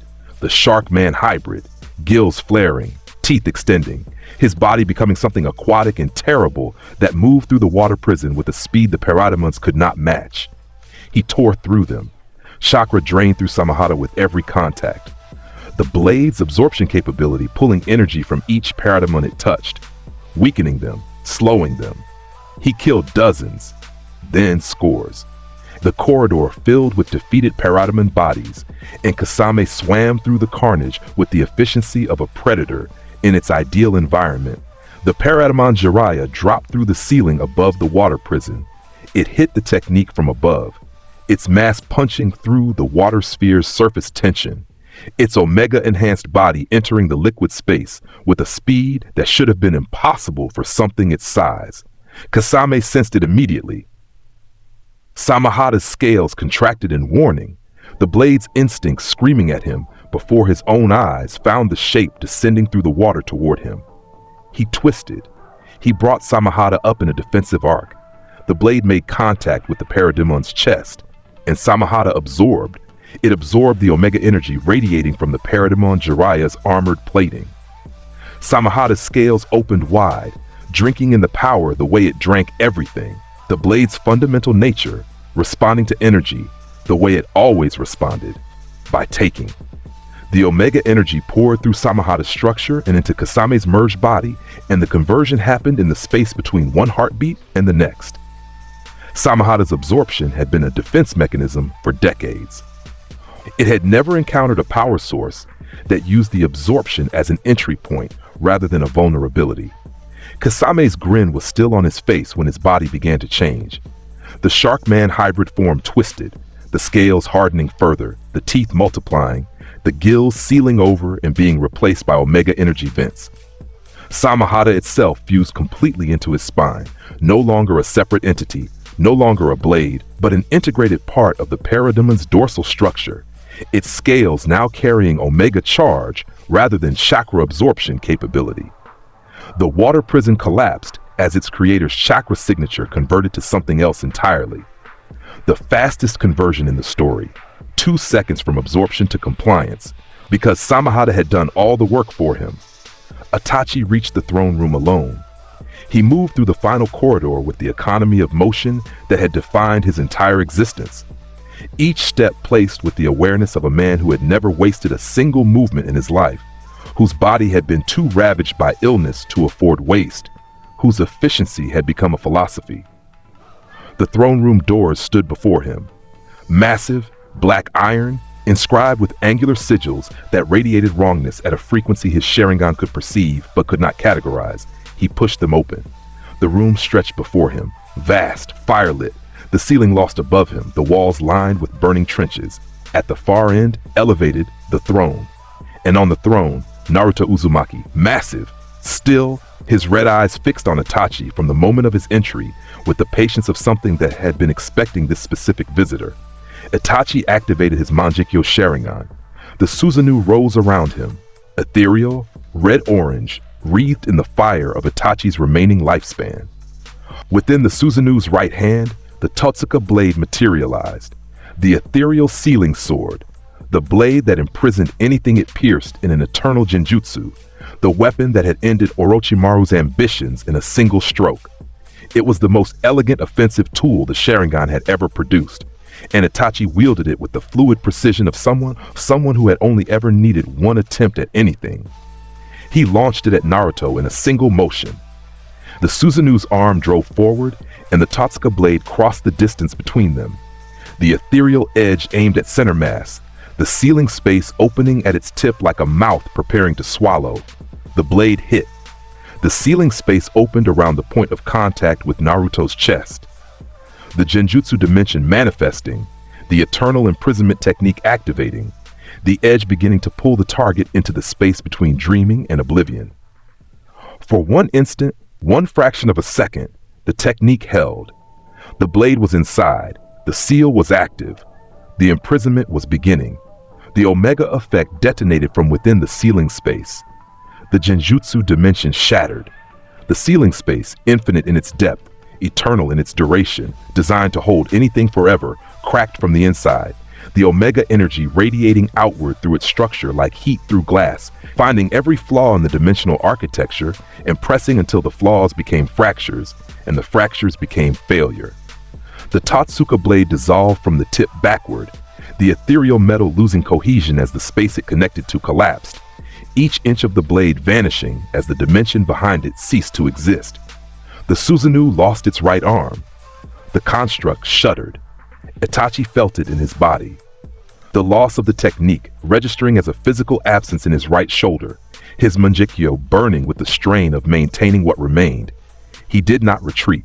His left eye spun, the pattern shifting, the technique changing. Amaterasu. The black flames erupted from his left mangekyou and crossed the throne room in an instant, converging on Naruto's form, the inextinguishable fire, the blaze that burned for 7 days and 7 nights, that consumed anything it touched, regardless of material or defense. The Omega beams fired in response. They did not meet the Amaterasu in the air. They traced a path around it, 2 right-angled turns that bypassed the black flames entirely and drove directly into Itachi's chest. The Amaterasu continued forward, hit Naruto's armor, and was absorbed, the black flame converting to red at the contact point, consumed by the Omega field, the same way every other element had been consumed. Itachi fell. The Omega beams carried him backward 3 meters before his body left the ground entirely, the force of the impact lifting him from his feet and depositing him on the throne room floor with his one-armed Susanoo dissolving around him and his Mangekyou Sharingan still spinning in both eyes. His chest carried the red afterglow of the beam's entry point.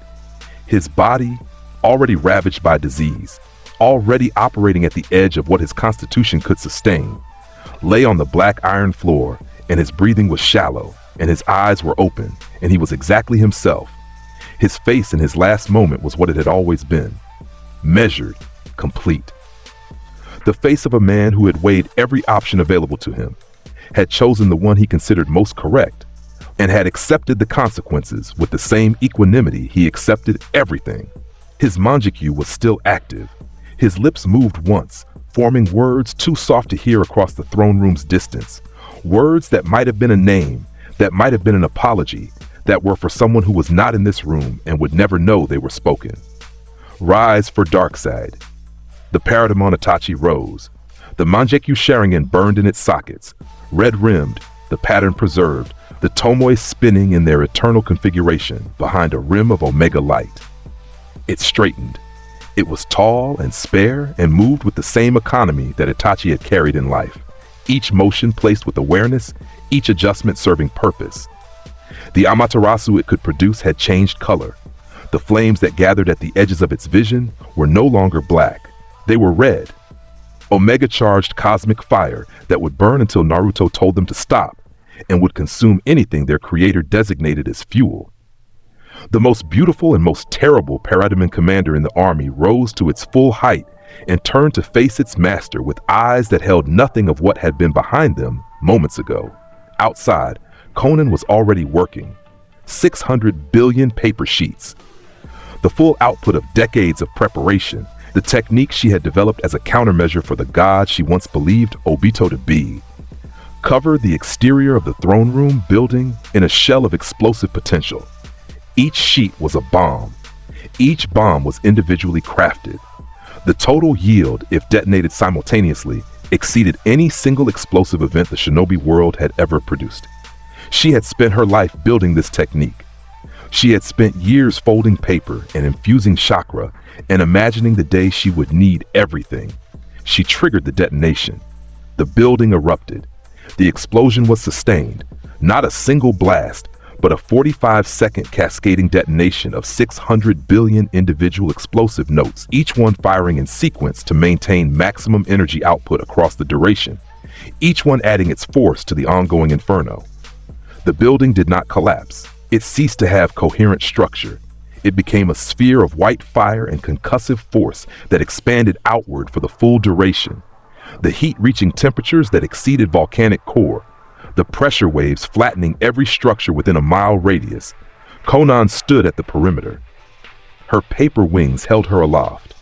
The last sheets she had kept back, the remnants of her technique that she had retained for flight rather than offense.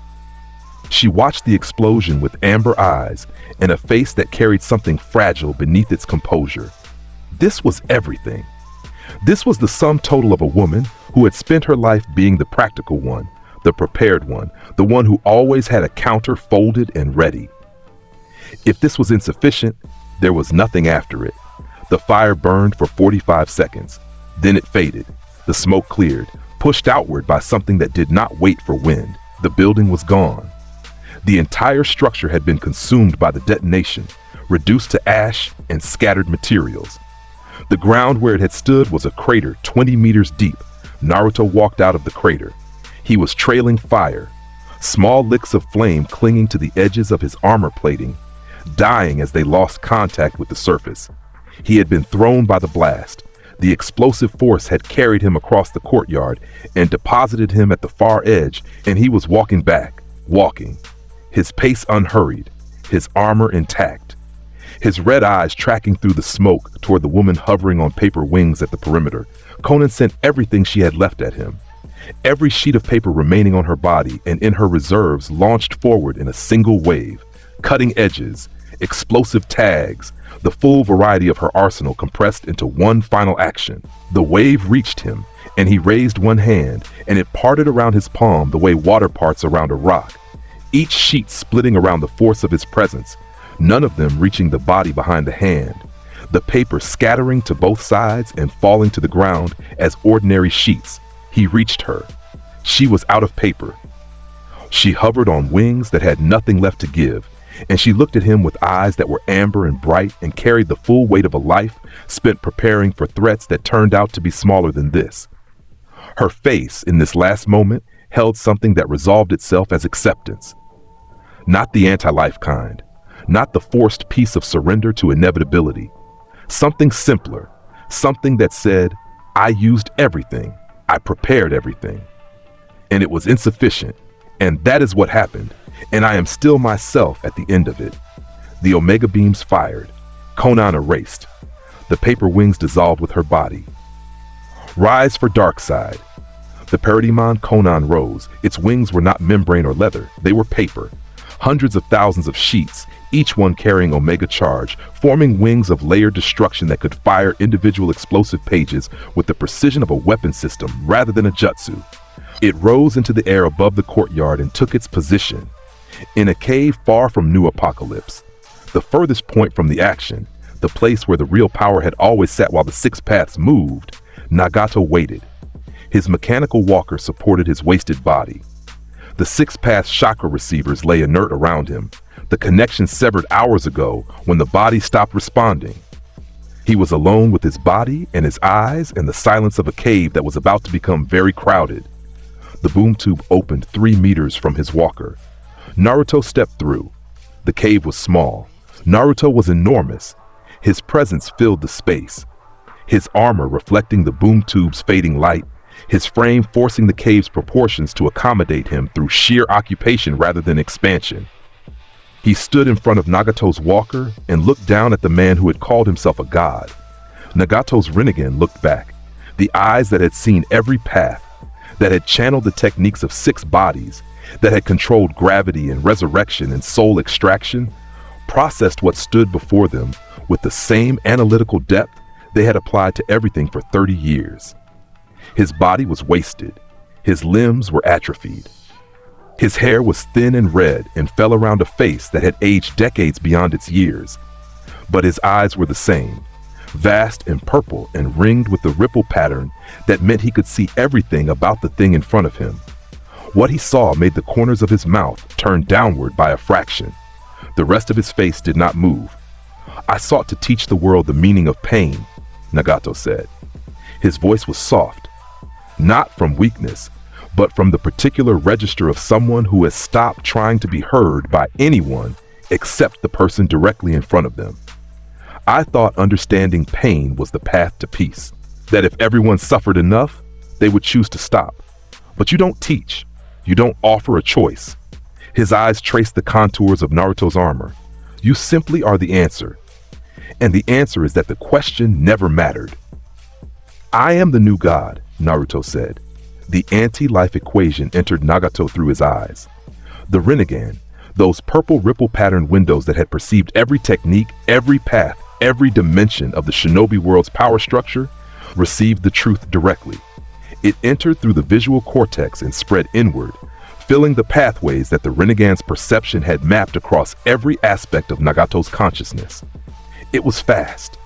It was the fastest anti-life conversion Naruto had performed, because Naruto had spent his entire life trying to understand the fundamental truth of existence, and the anti-life was that truth. He had been looking for this his whole life. The equation simply arrived as the answer he had always been seeking. And Nagato's mind, his extraordinary, tortured, searching mind, accepted it the way a lock accepts the key it was built for. His Rinnegan went still. The ripple pattern remained. The purple color remained. But at the edges, at the outermost ring, a faint red appeared. His face changed. The downturned mouth smoothed. His eyes, which had carried 3 decades of agony in their depths, emptied. He smiled. It was the most disturbing smile in the story. It was peace. Genuine, total peace. The peace of a man who has spent his entire life in pain and has finally found the thing that makes the pain stop. It reached his eyes. It reached his wasted body. It reached the hands resting on the walker's arms. He looked up at Naruto with the gratitude of someone who has been searching for something their entire life and has finally been given it. Rise for Darkseid. The walker's supports extended. Nagato's body rose, lifted not by physical strength, but by the Omega energy now running through the Rinnegan's repurposed pathways, the atrophied limbs straightening, the wasted muscles flooding with a power that had nothing to do with physical rehabilitation. The transformation began from the Rinnegan outward, his face plating over around the eyes, the ripple pattern remaining visible through crystalline lenses of hardened Omega material, the skull reinforcing itself into a helmet of biological armor. His body filled. Mass poured into the wasted frame from the Omega energy itself, converting the atrophy into something dense and armored and powerful. Wings split from his back. The chakra receivers that had once connected to 6 external bodies reconfigured themselves into broadcast arrays, now capable of commanding paradimen formations directly through the same pathway they had once used to control the paths of pain. 6 paradimen subcommanders would follow this one's directions without question. It was a generalship. Naruto had converted the strategist who had controlled an army of 6 into a strategist who could control an army of thousands. The efficiency of it was absolute. The boom tube closed and reopened elsewhere. The Akatsuki was done. Obito Uchiha sat in the Kamui dimension and watched the world end through windows he opened in the dimensional wall.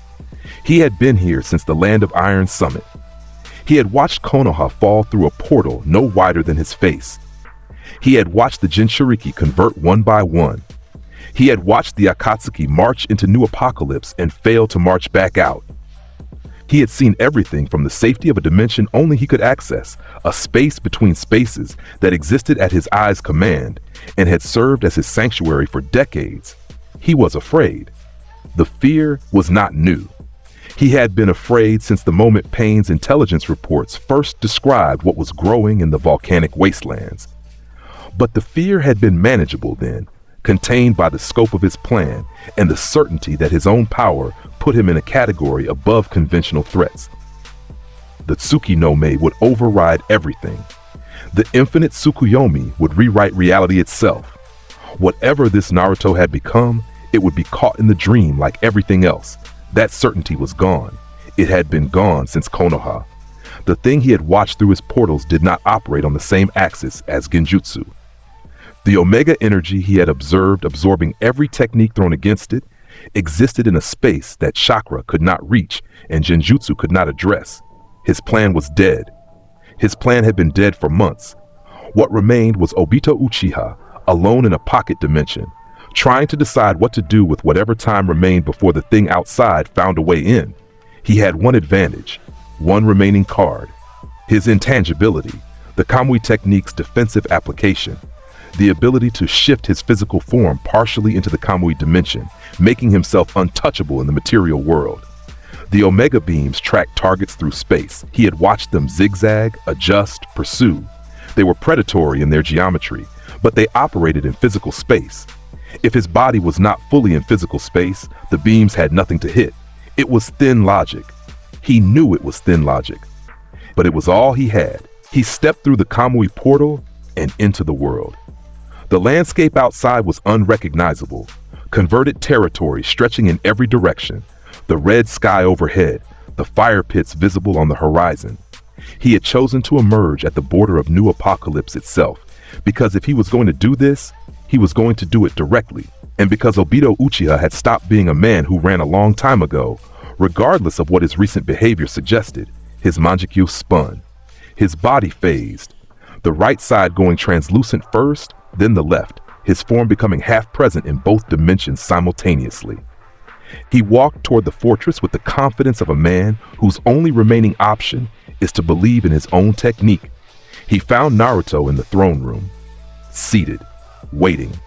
The red eyes tracked Obito's phased form as it entered through the massive doors, and there was something in the way those eyes followed him that suggested they could see both the portion of him that was here and the portion that was elsewhere. Obito activated the Kamui vortex.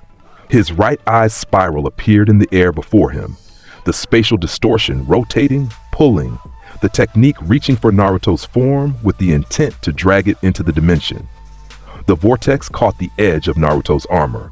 The plating began to bend inward toward the threshold. A section of the shoulder guard entered the Kamui space.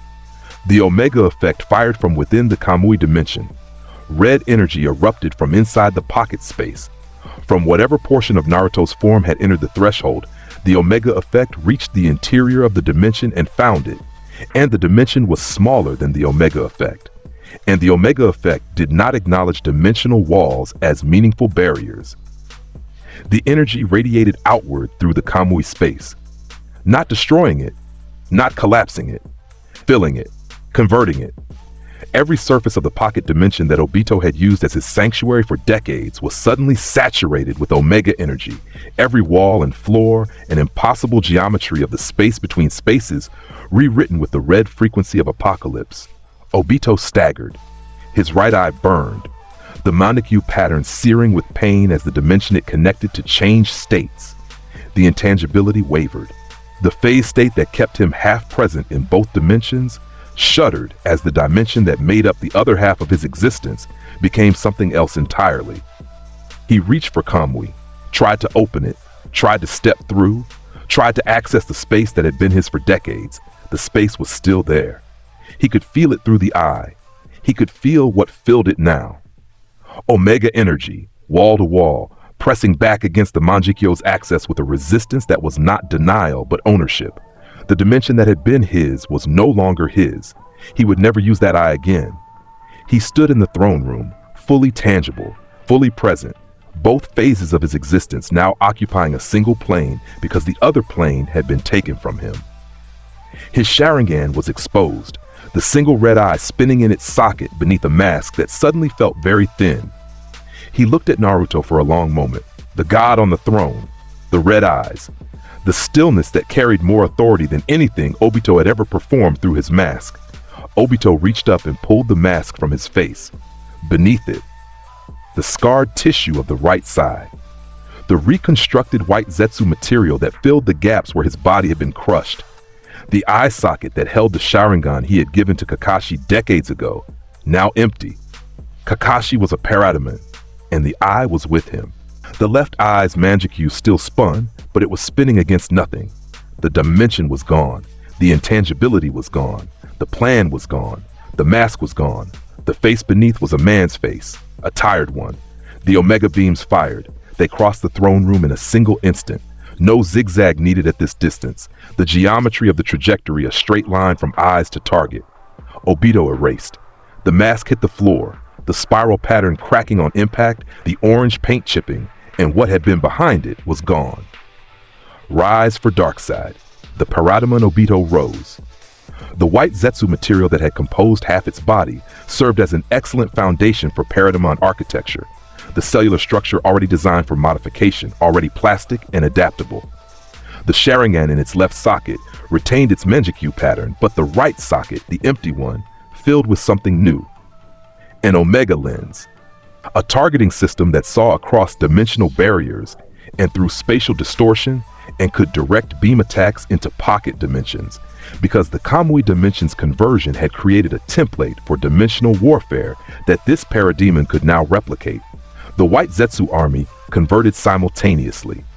10,000 Zetsu clones scattered across the territory in underground networks and hidden bases, all connected to the same collective consciousness that Obito's Manjikyu had once commanded. The Omega effect traveled through the network the same way it had traveled through Samahada, the same way it had traveled through the Kamui dimension, using existing connections as pathways, converting everything at the other end. 10,000 bodies, underground, snapped into new configurations at the same instant. 10,000 pairs of wings erupted through 10,000 patches of earth. 10,000 new parademons rose from the ground across the converted territories and took to the red sky in a wave that looked, from high altitude, like the earth itself was sprouting wings. The world was almost complete. Every major village had fallen. Every major shinobi force had been converted or consumed. The Parademon Garrison Network covered the map from coast to coast, territories that had once been divided by borders and diplomacy, and the careful balance of power between nations now unified under a single authority, a single will, a single sky. The fire pits burned in every territory. The towers of apocalyptic architecture rose from the ruins of every converted population center. And in the center of it all, New Apokolips pulsed with the constant industrial heartbeat of something that had no reason to hurry because there was nothing left that could hurry away. Then the earth cracked open. In the ruins of what had been the central plateau of the land of Earth, a territory already converted, already red-skied, already staffed with parademons, the ground split along a fault line that had not existed a moment before. The split ran for 300 meters in a straight line and then stopped, the edges of the crack glowing with a light that was not Omega energy. It was older. It was something that the land itself remembered from a time before chakra had been distributed to humanity. A hand emerged from the crack. A human hand, pale, long-fingered, wearing a gauntlet of black armor that was not apocalyptic in design. It gripped the edge of the earth and pulled. A body rose from below, armored, tall, the renegade burning in both eyes, genuine, original, the eyes that had created the moon and shaped the destiny of the shinobi world for centuries. The hair was long and black and fell around a face that carried an expression of absolute certainty, the way other faces carry skin. Madara Uchiha stood on the surface of the converted world and breathed the red-tinted air and looked at the sky above him with an expression of profound displeasure. He was not alive through Edo Tensei. He had not been summoned. He stood on the plateau through will alone. Through the fragment of himself he had preserved across decades of preparation, through the refusal to accept any ending that was not his own design, through the sheer psychological architecture of a man who had declared himself the greatest shinobi in history and had never once allowed reality to contradict the declaration. 6 paths power radiated from his form. The Rinnegan processed the converted landscape around him. The parademons in the sky, the fire pits on the horizon, the apocalyptic architecture replacing the terrain he had once fought across. He stood in silence for 10 seconds. His eyes took everything in, the full scope of what had happened while he was beneath the earth. The world he had intended to dream into submission had been taken by something else, and the taking had been so complete that his infinite Tsukuyomi would find nothing left to lull. "This," Madara said, and his voice carried the weight of a man who has never once spoken at a volume lower than absolute authority demanded, "is an insult." His renegades swept the red sky. An insult delivered to the world I intended to inherit by something that arrived after me and presumed to claim what I had already marked as mine. A boom tube opened above the plateau. Naruto descended through it, unhurried, hands clasped behind his back, his body angling toward the figure below, with the patient momentum of something that had been expecting this and had already decided how it ended. He landed 30 meters from Madara with an impact that sent cracks through the converted stone. Madara looked at him. The Rinnegan processed everything, the armor, the Omega radiation, the sheer scale of what this body contained. His expression did not waver. His certainty did not falter. He was Madara Uchiha. He had fought Hashirama Senju to a standstill. He had engineered the destiny of nations across decades. He had transcended death itself through preparation and will. Whatever stood before him was powerful, and power was something Madara had spent his life understanding better than anyone. He began. Limbo. Border jail activated. 4 clones of Madara manifested in the limbo dimension, invisible, undetectable, existing in a space between the material world and the world beyond. They moved simultaneously from 4 directions, converging on Naruto at the speed of Rinnegan-enhanced bodies operating without the constraint of physical space. Naruto's eyes ignited. The Omega beams fired in 4 directions, not at empty space, not at guesses. They tracked directly through the dimensional wall, targeting the Limbo clones with the same precision. They targeted everything, the red energy crossing from one plane of existence to another without slowing. 4 beams, 4 right-angled trajectories, 4 Limbo clones erasing on contact with energy that acknowledged their dimensional barrier the way a fire acknowledges paper. Madara's expression changed. The shift was minimal, a tightening around the eyes, a fractional compression of the lips. But it was there, and what it meant was this. The Limbo clones existed in a dimension that only the Rinnegan could perceive. A dimension invisible to every other dojutsu, every sensory technique, every perception-enhancing ability the shinobi world had ever developed. And the Omega beams had tracked them without hesitation, without searching, without any visible effort at perception. They had simply known where the clones were and fired. He did not stop. Madara Uchiha did not stop for anything less than the end of the world, and even then only to observe it briefly before deciding to change it. His hands rose. Chibaku Tensei, the planetary devastation technique, the gravity manipulation that pulled matter from the surrounding territory into compressed masses, creating celestial bodies from terrestrial debris. But not one. 6 gravitational cores launched into the sky simultaneously, each one pulling converted terrain toward itself with a force that ripped the ground apart for miles in every direction. Apocalyptic architecture, fire pit infrastructure, paradigm and garrison structures, everything not nailed to the planet's core, rose toward the 6 compression points, forming moons of black iron and burning debris that grew to enormous scale within seconds. Madara brought them down. 6 moons, each one the size of a mountain, each one carrying the converted mass of an entire territory within its compressed structure. They fell toward Naruto from above and from the sides and from below, where the torn earth had risen and curved back. 6 killing blows delivered simultaneously, each one sufficient to bury a landscape. Naruto pointed at the falling moons.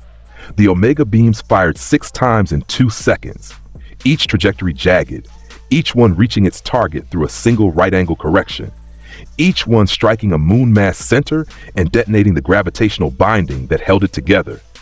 The compressed debris scattered. 6 moons became 6 expanding clouds of material that drifted outward across the red sky and rained down across the plateau as individual stones and iron fragments. The craters where they would have landed, 6 depressions, each one the footprint of a celestial impact, bloomed across the landscape empty.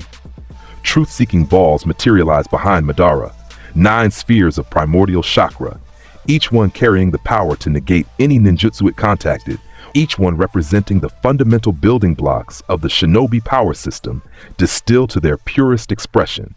He sent them forward. 9 spheres, 9 trajectories, 9 angles of convergence on a single target. Naruto walked into their path. The truth-seeking balls hit his armor. They contacted the surface. They attempted to negate, to dissolve the molecular structure, to break down the material into its component parts, to exercise the fundamental authority that primordial chakra carried over all techniques and materials born from the shinobi system. The armor was not born from the shinobi system. The Omega field that saturated did not register as a technique, did not respond to chakra-based negation, did not acknowledge the truth-seeking ball's authority over its existence.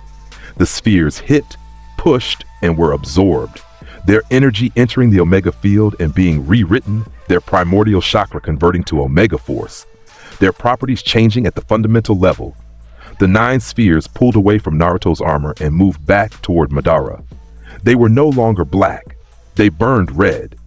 The primordial chakra within them was gone, replaced by Omega energy in the same configuration. Spheres of concentrated cosmic force that retained their shape and mobility but served a different master. Madara caught them. His hands closed around 2 of them as they returned. He felt the Omega energy in his palms, felt it pressing against his Rinnegan's perception, felt it trying to enter through the contact point, felt the wrongness of holding something that should obey him and finding it unresponsive. He looked at his hands. the red glow of the return spheres reflected in his Rinnegan. His face. That face that had never shown uncertainty, that had always carried the carved stone confidence of a man who considered himself above the flow of history, showed something. A flicker. A moment of genuine processing as the implications of what had just happened completed themselves in his mind. He released the spheres, and they orbited outward toward Naruto's formation. He had 9 weapons less than he started with. The Limbo clones were gone. The Chibaku Tensei had been swatted from the sky. The truth-seeking balls had been converted. Every technique he had deployed, the absolute peak of what the Rinnegan and Six Paths power could produce, had been addressed and dismissed and returned to sender in a state of servitude. He had one more technique. Madara formed the hand seal, and the moon above, still present in the sky despite the red that filled the air around it, responded. The infinite Tsukuyomi activated. The moon's surface became a mirror, reflecting the Genjutsu light downward through the red-tinted atmosphere, the most powerful ocular technique ever developed, cascading toward the earth with the intent to trap every mind beneath its light in an endless dream. The light fell. It reached through the red sky. It touched the ground. It spread. Across the converted territories, parademons paused in their patrol patterns. The Genjutsu light touched their minds, found them, pressed against their consciousness, attempted to lull them into the dream that Madara intended for the world. The parademon nearest to the plateau's edge trembled once. Its wings stuttered. The light pressed harder. Naruto's eyes burned brighter. The Omega effect pulsed. A single wave, spherical, expanding at light speed, radiating outward from his body through the atmosphere and across the planet's surface. Where it touched a mind, it reasserted ownership. Where it found the Tsukuyomi's influence pressing inward, it pressed back. And the Omega authority exceeded the Genjutsu's because the anti-life had already claimed every mind it touched, and the infinite Tsukuyomi could not override what was already owned. The wave traveled across the planet in less than a second. Every parademon it reached snapped back to full alertness. Every mind the Tsukuyomi had begun to lull woke immediately, not into freedom, but into Apokolips. The Genjutsu found nothing to hold. Its light continued to fall. The moon continued to mirror. But the minds beneath the light were already occupied, already filled, already belonging to something that did not sleep and could not be dreamed. Madara stood in the infinite Tsukuyomi's light, with his technique reflecting off a world that would not receive it. The moon above him continued its mirror function. The Genjutsu light continued to fall, and below it, every mind on the planet remained awake and red-eyed and serving something else. His face, for the first time in the story, for the first time in a lifetime of absolute self-assurance, carried something other than certainty. It was brief, it was controlled, but it was there. The expression of a man processing the fact that his ultimate technique, the culmination of decades of planning and centuries of preparation, the dream he had built an entire life around achieving, was irrelevant. Not defeated, not countered, irrelevant. Beneath the notice of what it was trying to affect, Naruto rose. His body lifted from the plateau surface and ascended until he hung in the air above Madara. Looking down, his arms at his sides, his red eyes fixed on the figure below with the same patience he had demonstrated throughout every engagement. He did not speak. He did not need to address Madara. He did not need to acknowledge the history, the preparation, the lifetime of obsessive effort that had brought this man back from death itself to stand here and fail. The Omega beams fired. They tracked Madara across 50 meters of air in 4 right-angle turns, the geometry perfect, the trajectory accounting for the Rinnegan's perception speed and the body's maximum reaction time, and still arriving faster than either could respond. Madara's eyes saw them coming. His body began to move, the fastest it had ever moved, the Six Paths chakra flooding his muscles with everything available for a single desperate evasion. The beams hit center mass. The greatest shinobi in history erased. Rise for Darkseid. What rose from the plateau was the most powerful parademon commander in existence. The Rinnegan burned in both sockets, red-rimmed, the ripple pattern preserved, the eyes that had created moon and shaped destiny now serving as targeting and command systems for Omega operations. Six Paths energy suffused the entire frame, converted to Omega output, the golden glow that Hagoromo's power had once carried now burning red through every seam in the armored plating. The limbo dimension reformed, no longer a dimension of clones, but an apocalyptian subspace. The shadow forms that manifested from it now carrying Omega charge rather than Six Paths authority. The converted truth-seeking balls, all 9, red and burning, orbited the Parademon's body in formation, each one a weapon system of Omega-charged cosmic force. It bowed its head. Then it rose into the red sky and took command of the full Parademon formation as its supreme general. The millions of converted soldiers across the planet's surface reoriented simultaneously, responding to the Renegade's broadcast authority through the same pathways that had once controlled the paths of pain, the same frequencies that had once commanded 6, now commanding all. The Parademon Madara assumed its position at the apex of the formation, and the army below it tightened, synchronized, became more efficient in a single moment of command restructuring than any previous organizational effort had achieved. The world was done. Every territory converted. Every village red-skied. Every power that the shinobi system had produced across centuries of development, from the founding generation's dreams to the current generation's final stands, consumed and repurposed. The Parademons flew in formation across every landscape the continent offered. The fire pits burned in every direction. The apocalyptic architecture rose from the bones of every village and city and outpost that had ever carried a different flag. There was nothing left to conquer. The process was complete. Naruto returned to the center of what was Konoha. He passed through the ruins at ground level. His boots hit the broken cobblestone of streets he had walked once as a child.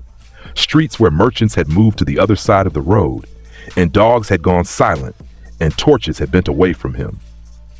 The gate posts still stood. The massive wooden structures flanking the village entrance, the last things in Konoha that still looked like something humans had built. He passed between them without acknowledging them. The gates they had held were gone. The walls they had anchored were gone. But the posts remained, standing on either side of the entrance to a village that no longer existed, marking the threshold between what was and what is, with the mute persistence of wood that has no will and cannot be converted, the center of the village. The Hokage Tower was rubble, the administrative heart of Konoha, the building from which 5 Hokage governed, from which the will of fire had been administered and sustained and passed from generation to generation, was a mound of broken stone and scattered paper. But the space it had occupied was no longer empty. A throne stood at the center of the ruins, black iron, angular, apocalyptian in every dimension of its design. It sat on a platform of compressed stone that his Parademons had raised while he completed the campaign. Obsidian dark, the surface carved with the same sigils that covered every tower and structure of New Apokolips. It faced the gate posts. It faced the direction of the village entrance. It sat where the Hokage had once sat, and it looked at the same village, but the village it looked at was no longer the same. He sat. His hands rested on the throne's arms. His back settled against the throne's back. His massive frame filled the seat entirely, the armor fitting against the stone as if both had been carved from the same material, the angular plates of his chest plate aligning with the angular lines of the throne's design. His red eyes swept the ruins. They took in the formation, the Parademon Sasuke at his left, the eternal Manjikyu burning red ringed in both sockets, the wings folded against its back, its body carrying the spare efficiency of what Sasuke had always been, the most dangerous offensive combatant the village had ever produced, now carrying that danger in permanent service, the Parademon Tsunade at his right. White and gold plating, the diamond seal burning red on the forehead, the stored Omega energy in its chest humming with an output that the woman had never achieved in life. The Parademon Jiraiya circling overhead, spined crest cutting the air, massive frame carrying the bulk of the Toad Sage in a configuration built for war rather than wandering, the white of its former hair visible as the chitin of its crown, the last physical remnant of a man who had written novels and trained champions and believed that peace was a narrative rather than a state. The Parademon Madara ascending through the red sky in command of the full formation, Renegade burning, truth-seeking balls orbiting. The supreme general of an army that covered the world, broadcasting command through pathways that connected to every parademon on the planet. The Parademon Killer Bee, 7 blade limbs sheathed, standing at the base of the throne platform with the stillness of something that had once moved to an internal rhythm and now moved to an external one. The Parademon Gara, black sand orbiting in constellations of small destructions, its body carrying the omega-saturated mineral that had once been a desert's protection and was now a weapon system. The Parademon Kakashi, lightning crackling between clawed fingers, Manjikyu spinning in its left socket, standing in formation with the same positioning it had once held on defense lines, his entire elite guard. The best the shinobi world had ever produced. Every kaji, every legend, every name that children had once whispered with reverence and shinobi had once spoken with the respect owed to peers who had transcended the standard limits of the profession. All of them here. All of them still. All of them waiting for a directive that would never come, because the directive was already fulfilled, and what remained was simply the state of existing in the aftermath of total completion.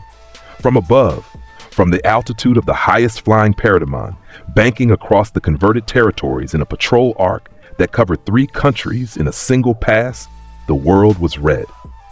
Tsunagakure's desert spread below in shades of rust and crimson, its former sand dunes now carrying the omega tint that made them darker than natural sand should be. The parademon garrison circled above the village's abandoned structures, a population converted and distributed across the army, the buildings empty except as staging points and rest stations for the formation's patrol rotations. Kumogakure's peaks pierced the red sky in the distance. The Cloud Village's towers staffed with winged figures in black armor, the Lightning Country's eternal storms now crackling with omega-charged discharge rather than natural electricity. The clouds above the mountains glowed red from within. Kirigakure, visible from this altitude as a coastline anomaly, the village's position marked by fire pit smoke rising from where the perpetual mist had once hung. The fog was gone forever. The moisture that had given the village its name and its concealment had been burned away by the first boom tube and had never returned. What stood in its place was exposed to the sky. Parademon garrison, apocalyptic infrastructure, converted population staffing the perimeter walls that had once hidden a bloody mist from the world. Iwagakure's mountains, half incorporated into the apocalyptic architecture now, the stone buildings serving as foundations for the black iron towers that had grown from their rooftops, the village where stone endured becoming the bedrock of something that intended to endure longer. Every village, every road between them, every territory that the shinobi world had spent centuries carving out through war and diplomacy and the careful balance of competing ambitions, all of it unified. All of it wearing the same red eyes and black plating under a sky that had forgotten what blue looked like. The map that had once been divided by borders and allegiances and the invisible lines that nations drew to define themselves was now a single color, a single territory, a single state, serving a single will, existing for a single purpose. In a stretch of unclaimed wilderness, the deep forest between the land of fire and the land of hot water, territory that had always been too remote for any village to claim, too dense for any trade route to cross. A woman pressed her body into a depression beneath an overturned tree root and held her breath. She was a civilian, a trader's wife who had been on the road between villages when the sky turned red and had run into the forest and had kept running until her legs gave out and the root had offered itself as shelter. She had been here for 3 days. She had eaten bark and drunk rainwater, and she had not stood upright once because standing meant being visible, and being visible meant the wings would come. She looked up through a crack between the root and the earth. The sky above the forest canopy was red. It had been red since she arrived. The natural blue that she had spent 40 years looking at without ever appreciating, without ever understanding that it was something that could be taken away, was gone. In its place, the red ceiling of Apokolips stretched from horizon to horizon without interruption. She heard wings, getting louder, a rhythmic beating that displaced air above the canopy, the sound traveling downward through the leaves with increasing clarity. She pressed herself deeper into the depression. Her fingernails dug into the earth. Her breathing stopped. The red light appeared through the crack. A glow, faint at first, then brighter, as the source descended through the canopy. Leaves burned away from the light. Branches snapped. The parademon dropped through the tree cover and landed on the forest floor 5 meters from her hiding place. Its eyeless head turned. Its jaw opened and closed once. It moved toward the root. The sound of the root being pulled from the earth was brief. The light that poured into her hiding place was red and overwhelming, and it was the last thing she processed as a free will before the Omega energy made contact, and the processing changed, and the woman who had spent 3 days hiding beneath a root became something else. There was nothing left. The crack was gone. The hiding place was gone. The last free mind on the planet blinked out with a sound that nobody heard because there was nobody left to hear it. Naruto sat on his throne. The red sky stretched above him. The fire pits burned at the perimeter of the ruins. The parademons circled in formation. Millions of them, across the entire surface of the world, their red eyes creating a constellation of converted life that wrapped the planet in a net of absolute service. His elite guard held their positions. The parademon Madara broadcast command from the apex of the formation. The wind that moved through the ruins carried the scent of the fire pits and nothing else. No flowers, no food, no human activity. The village that had once been Konoha was silent in the particular way that places become silent when every voice that once filled them has been replaced by something that does not speak unless commanded. He spoke. The cycle is ended. His voice did not need volume. It reached the throne platform. It reached the elite guard. It reached the parademons in formation above and the converted territories beyond, and the full scope of what he had built. The shinobi world believed that war and peace existed in a natural rhythm, that generations would fight and bleed and die, and other generations would mourn and rebuild and prepare the next generation to fight again. They called this cycle inevitable. They called it human nature. They called it the price of the freedom they insisted on choosing above all other values. His red eyes moved across the ruins, the broken buildings, the empty streets, the gateposts still standing at the entrance. They were correct. It was the price. And they paid it for centuries, every generation spending its children to purchase another decade of the illusion that choice produced meaning. The will of fire, the will of stone, the will of every hidden village that raised a flag and said, "This is ours, and we will kill to keep it, and we will die to defend it, and our children will do the same." An endless recursion of sacrifice, producing nothing except more sacrifice. His hands tightened on the throne's arms by a fraction. The will that was divided is now one will. The order that was sought across centuries of failure is here. It was not built from their ideals. It does not require their agreement. It does not ask their permission. It exists because I exist, and I exist because the question they could never answer required an answer that was not a question. They wanted peace. They wanted meaning. They wanted purpose. And they wanted these things while insisting on the freedom to refuse them. The contradiction consumed them. It consumed their world. It consumed every structure they built to contain it. He rose from the throne, his full height, monstrous, armored, the frame of something that existed above the category of living being and below the category of force of nature. He stood at the edge of the throne platform and looked at the sky that stretched to every horizon and held his name in every color it displayed. Let the universe howl in despair. The response was instantaneous. Every parademon on the planet, every single converted body, every winged soldier, every commander and infantry unit and garrison guard across the full surface of the world lifted its head and screamed. The sound began at the throne and rippled outward at the speed of broadcast, the parademon Madara's Rinnegan carrying the command through the network to every connected mind simultaneously. The scream rose from the ruins of Konoha. It rose from the garrison at Sunagakure. It rose from the clouds above Kumogakure and the coastline of Kirigakure and the mountains of Iwagakure. It rose from the fire pits and the towers and the converted forests and the empty roads.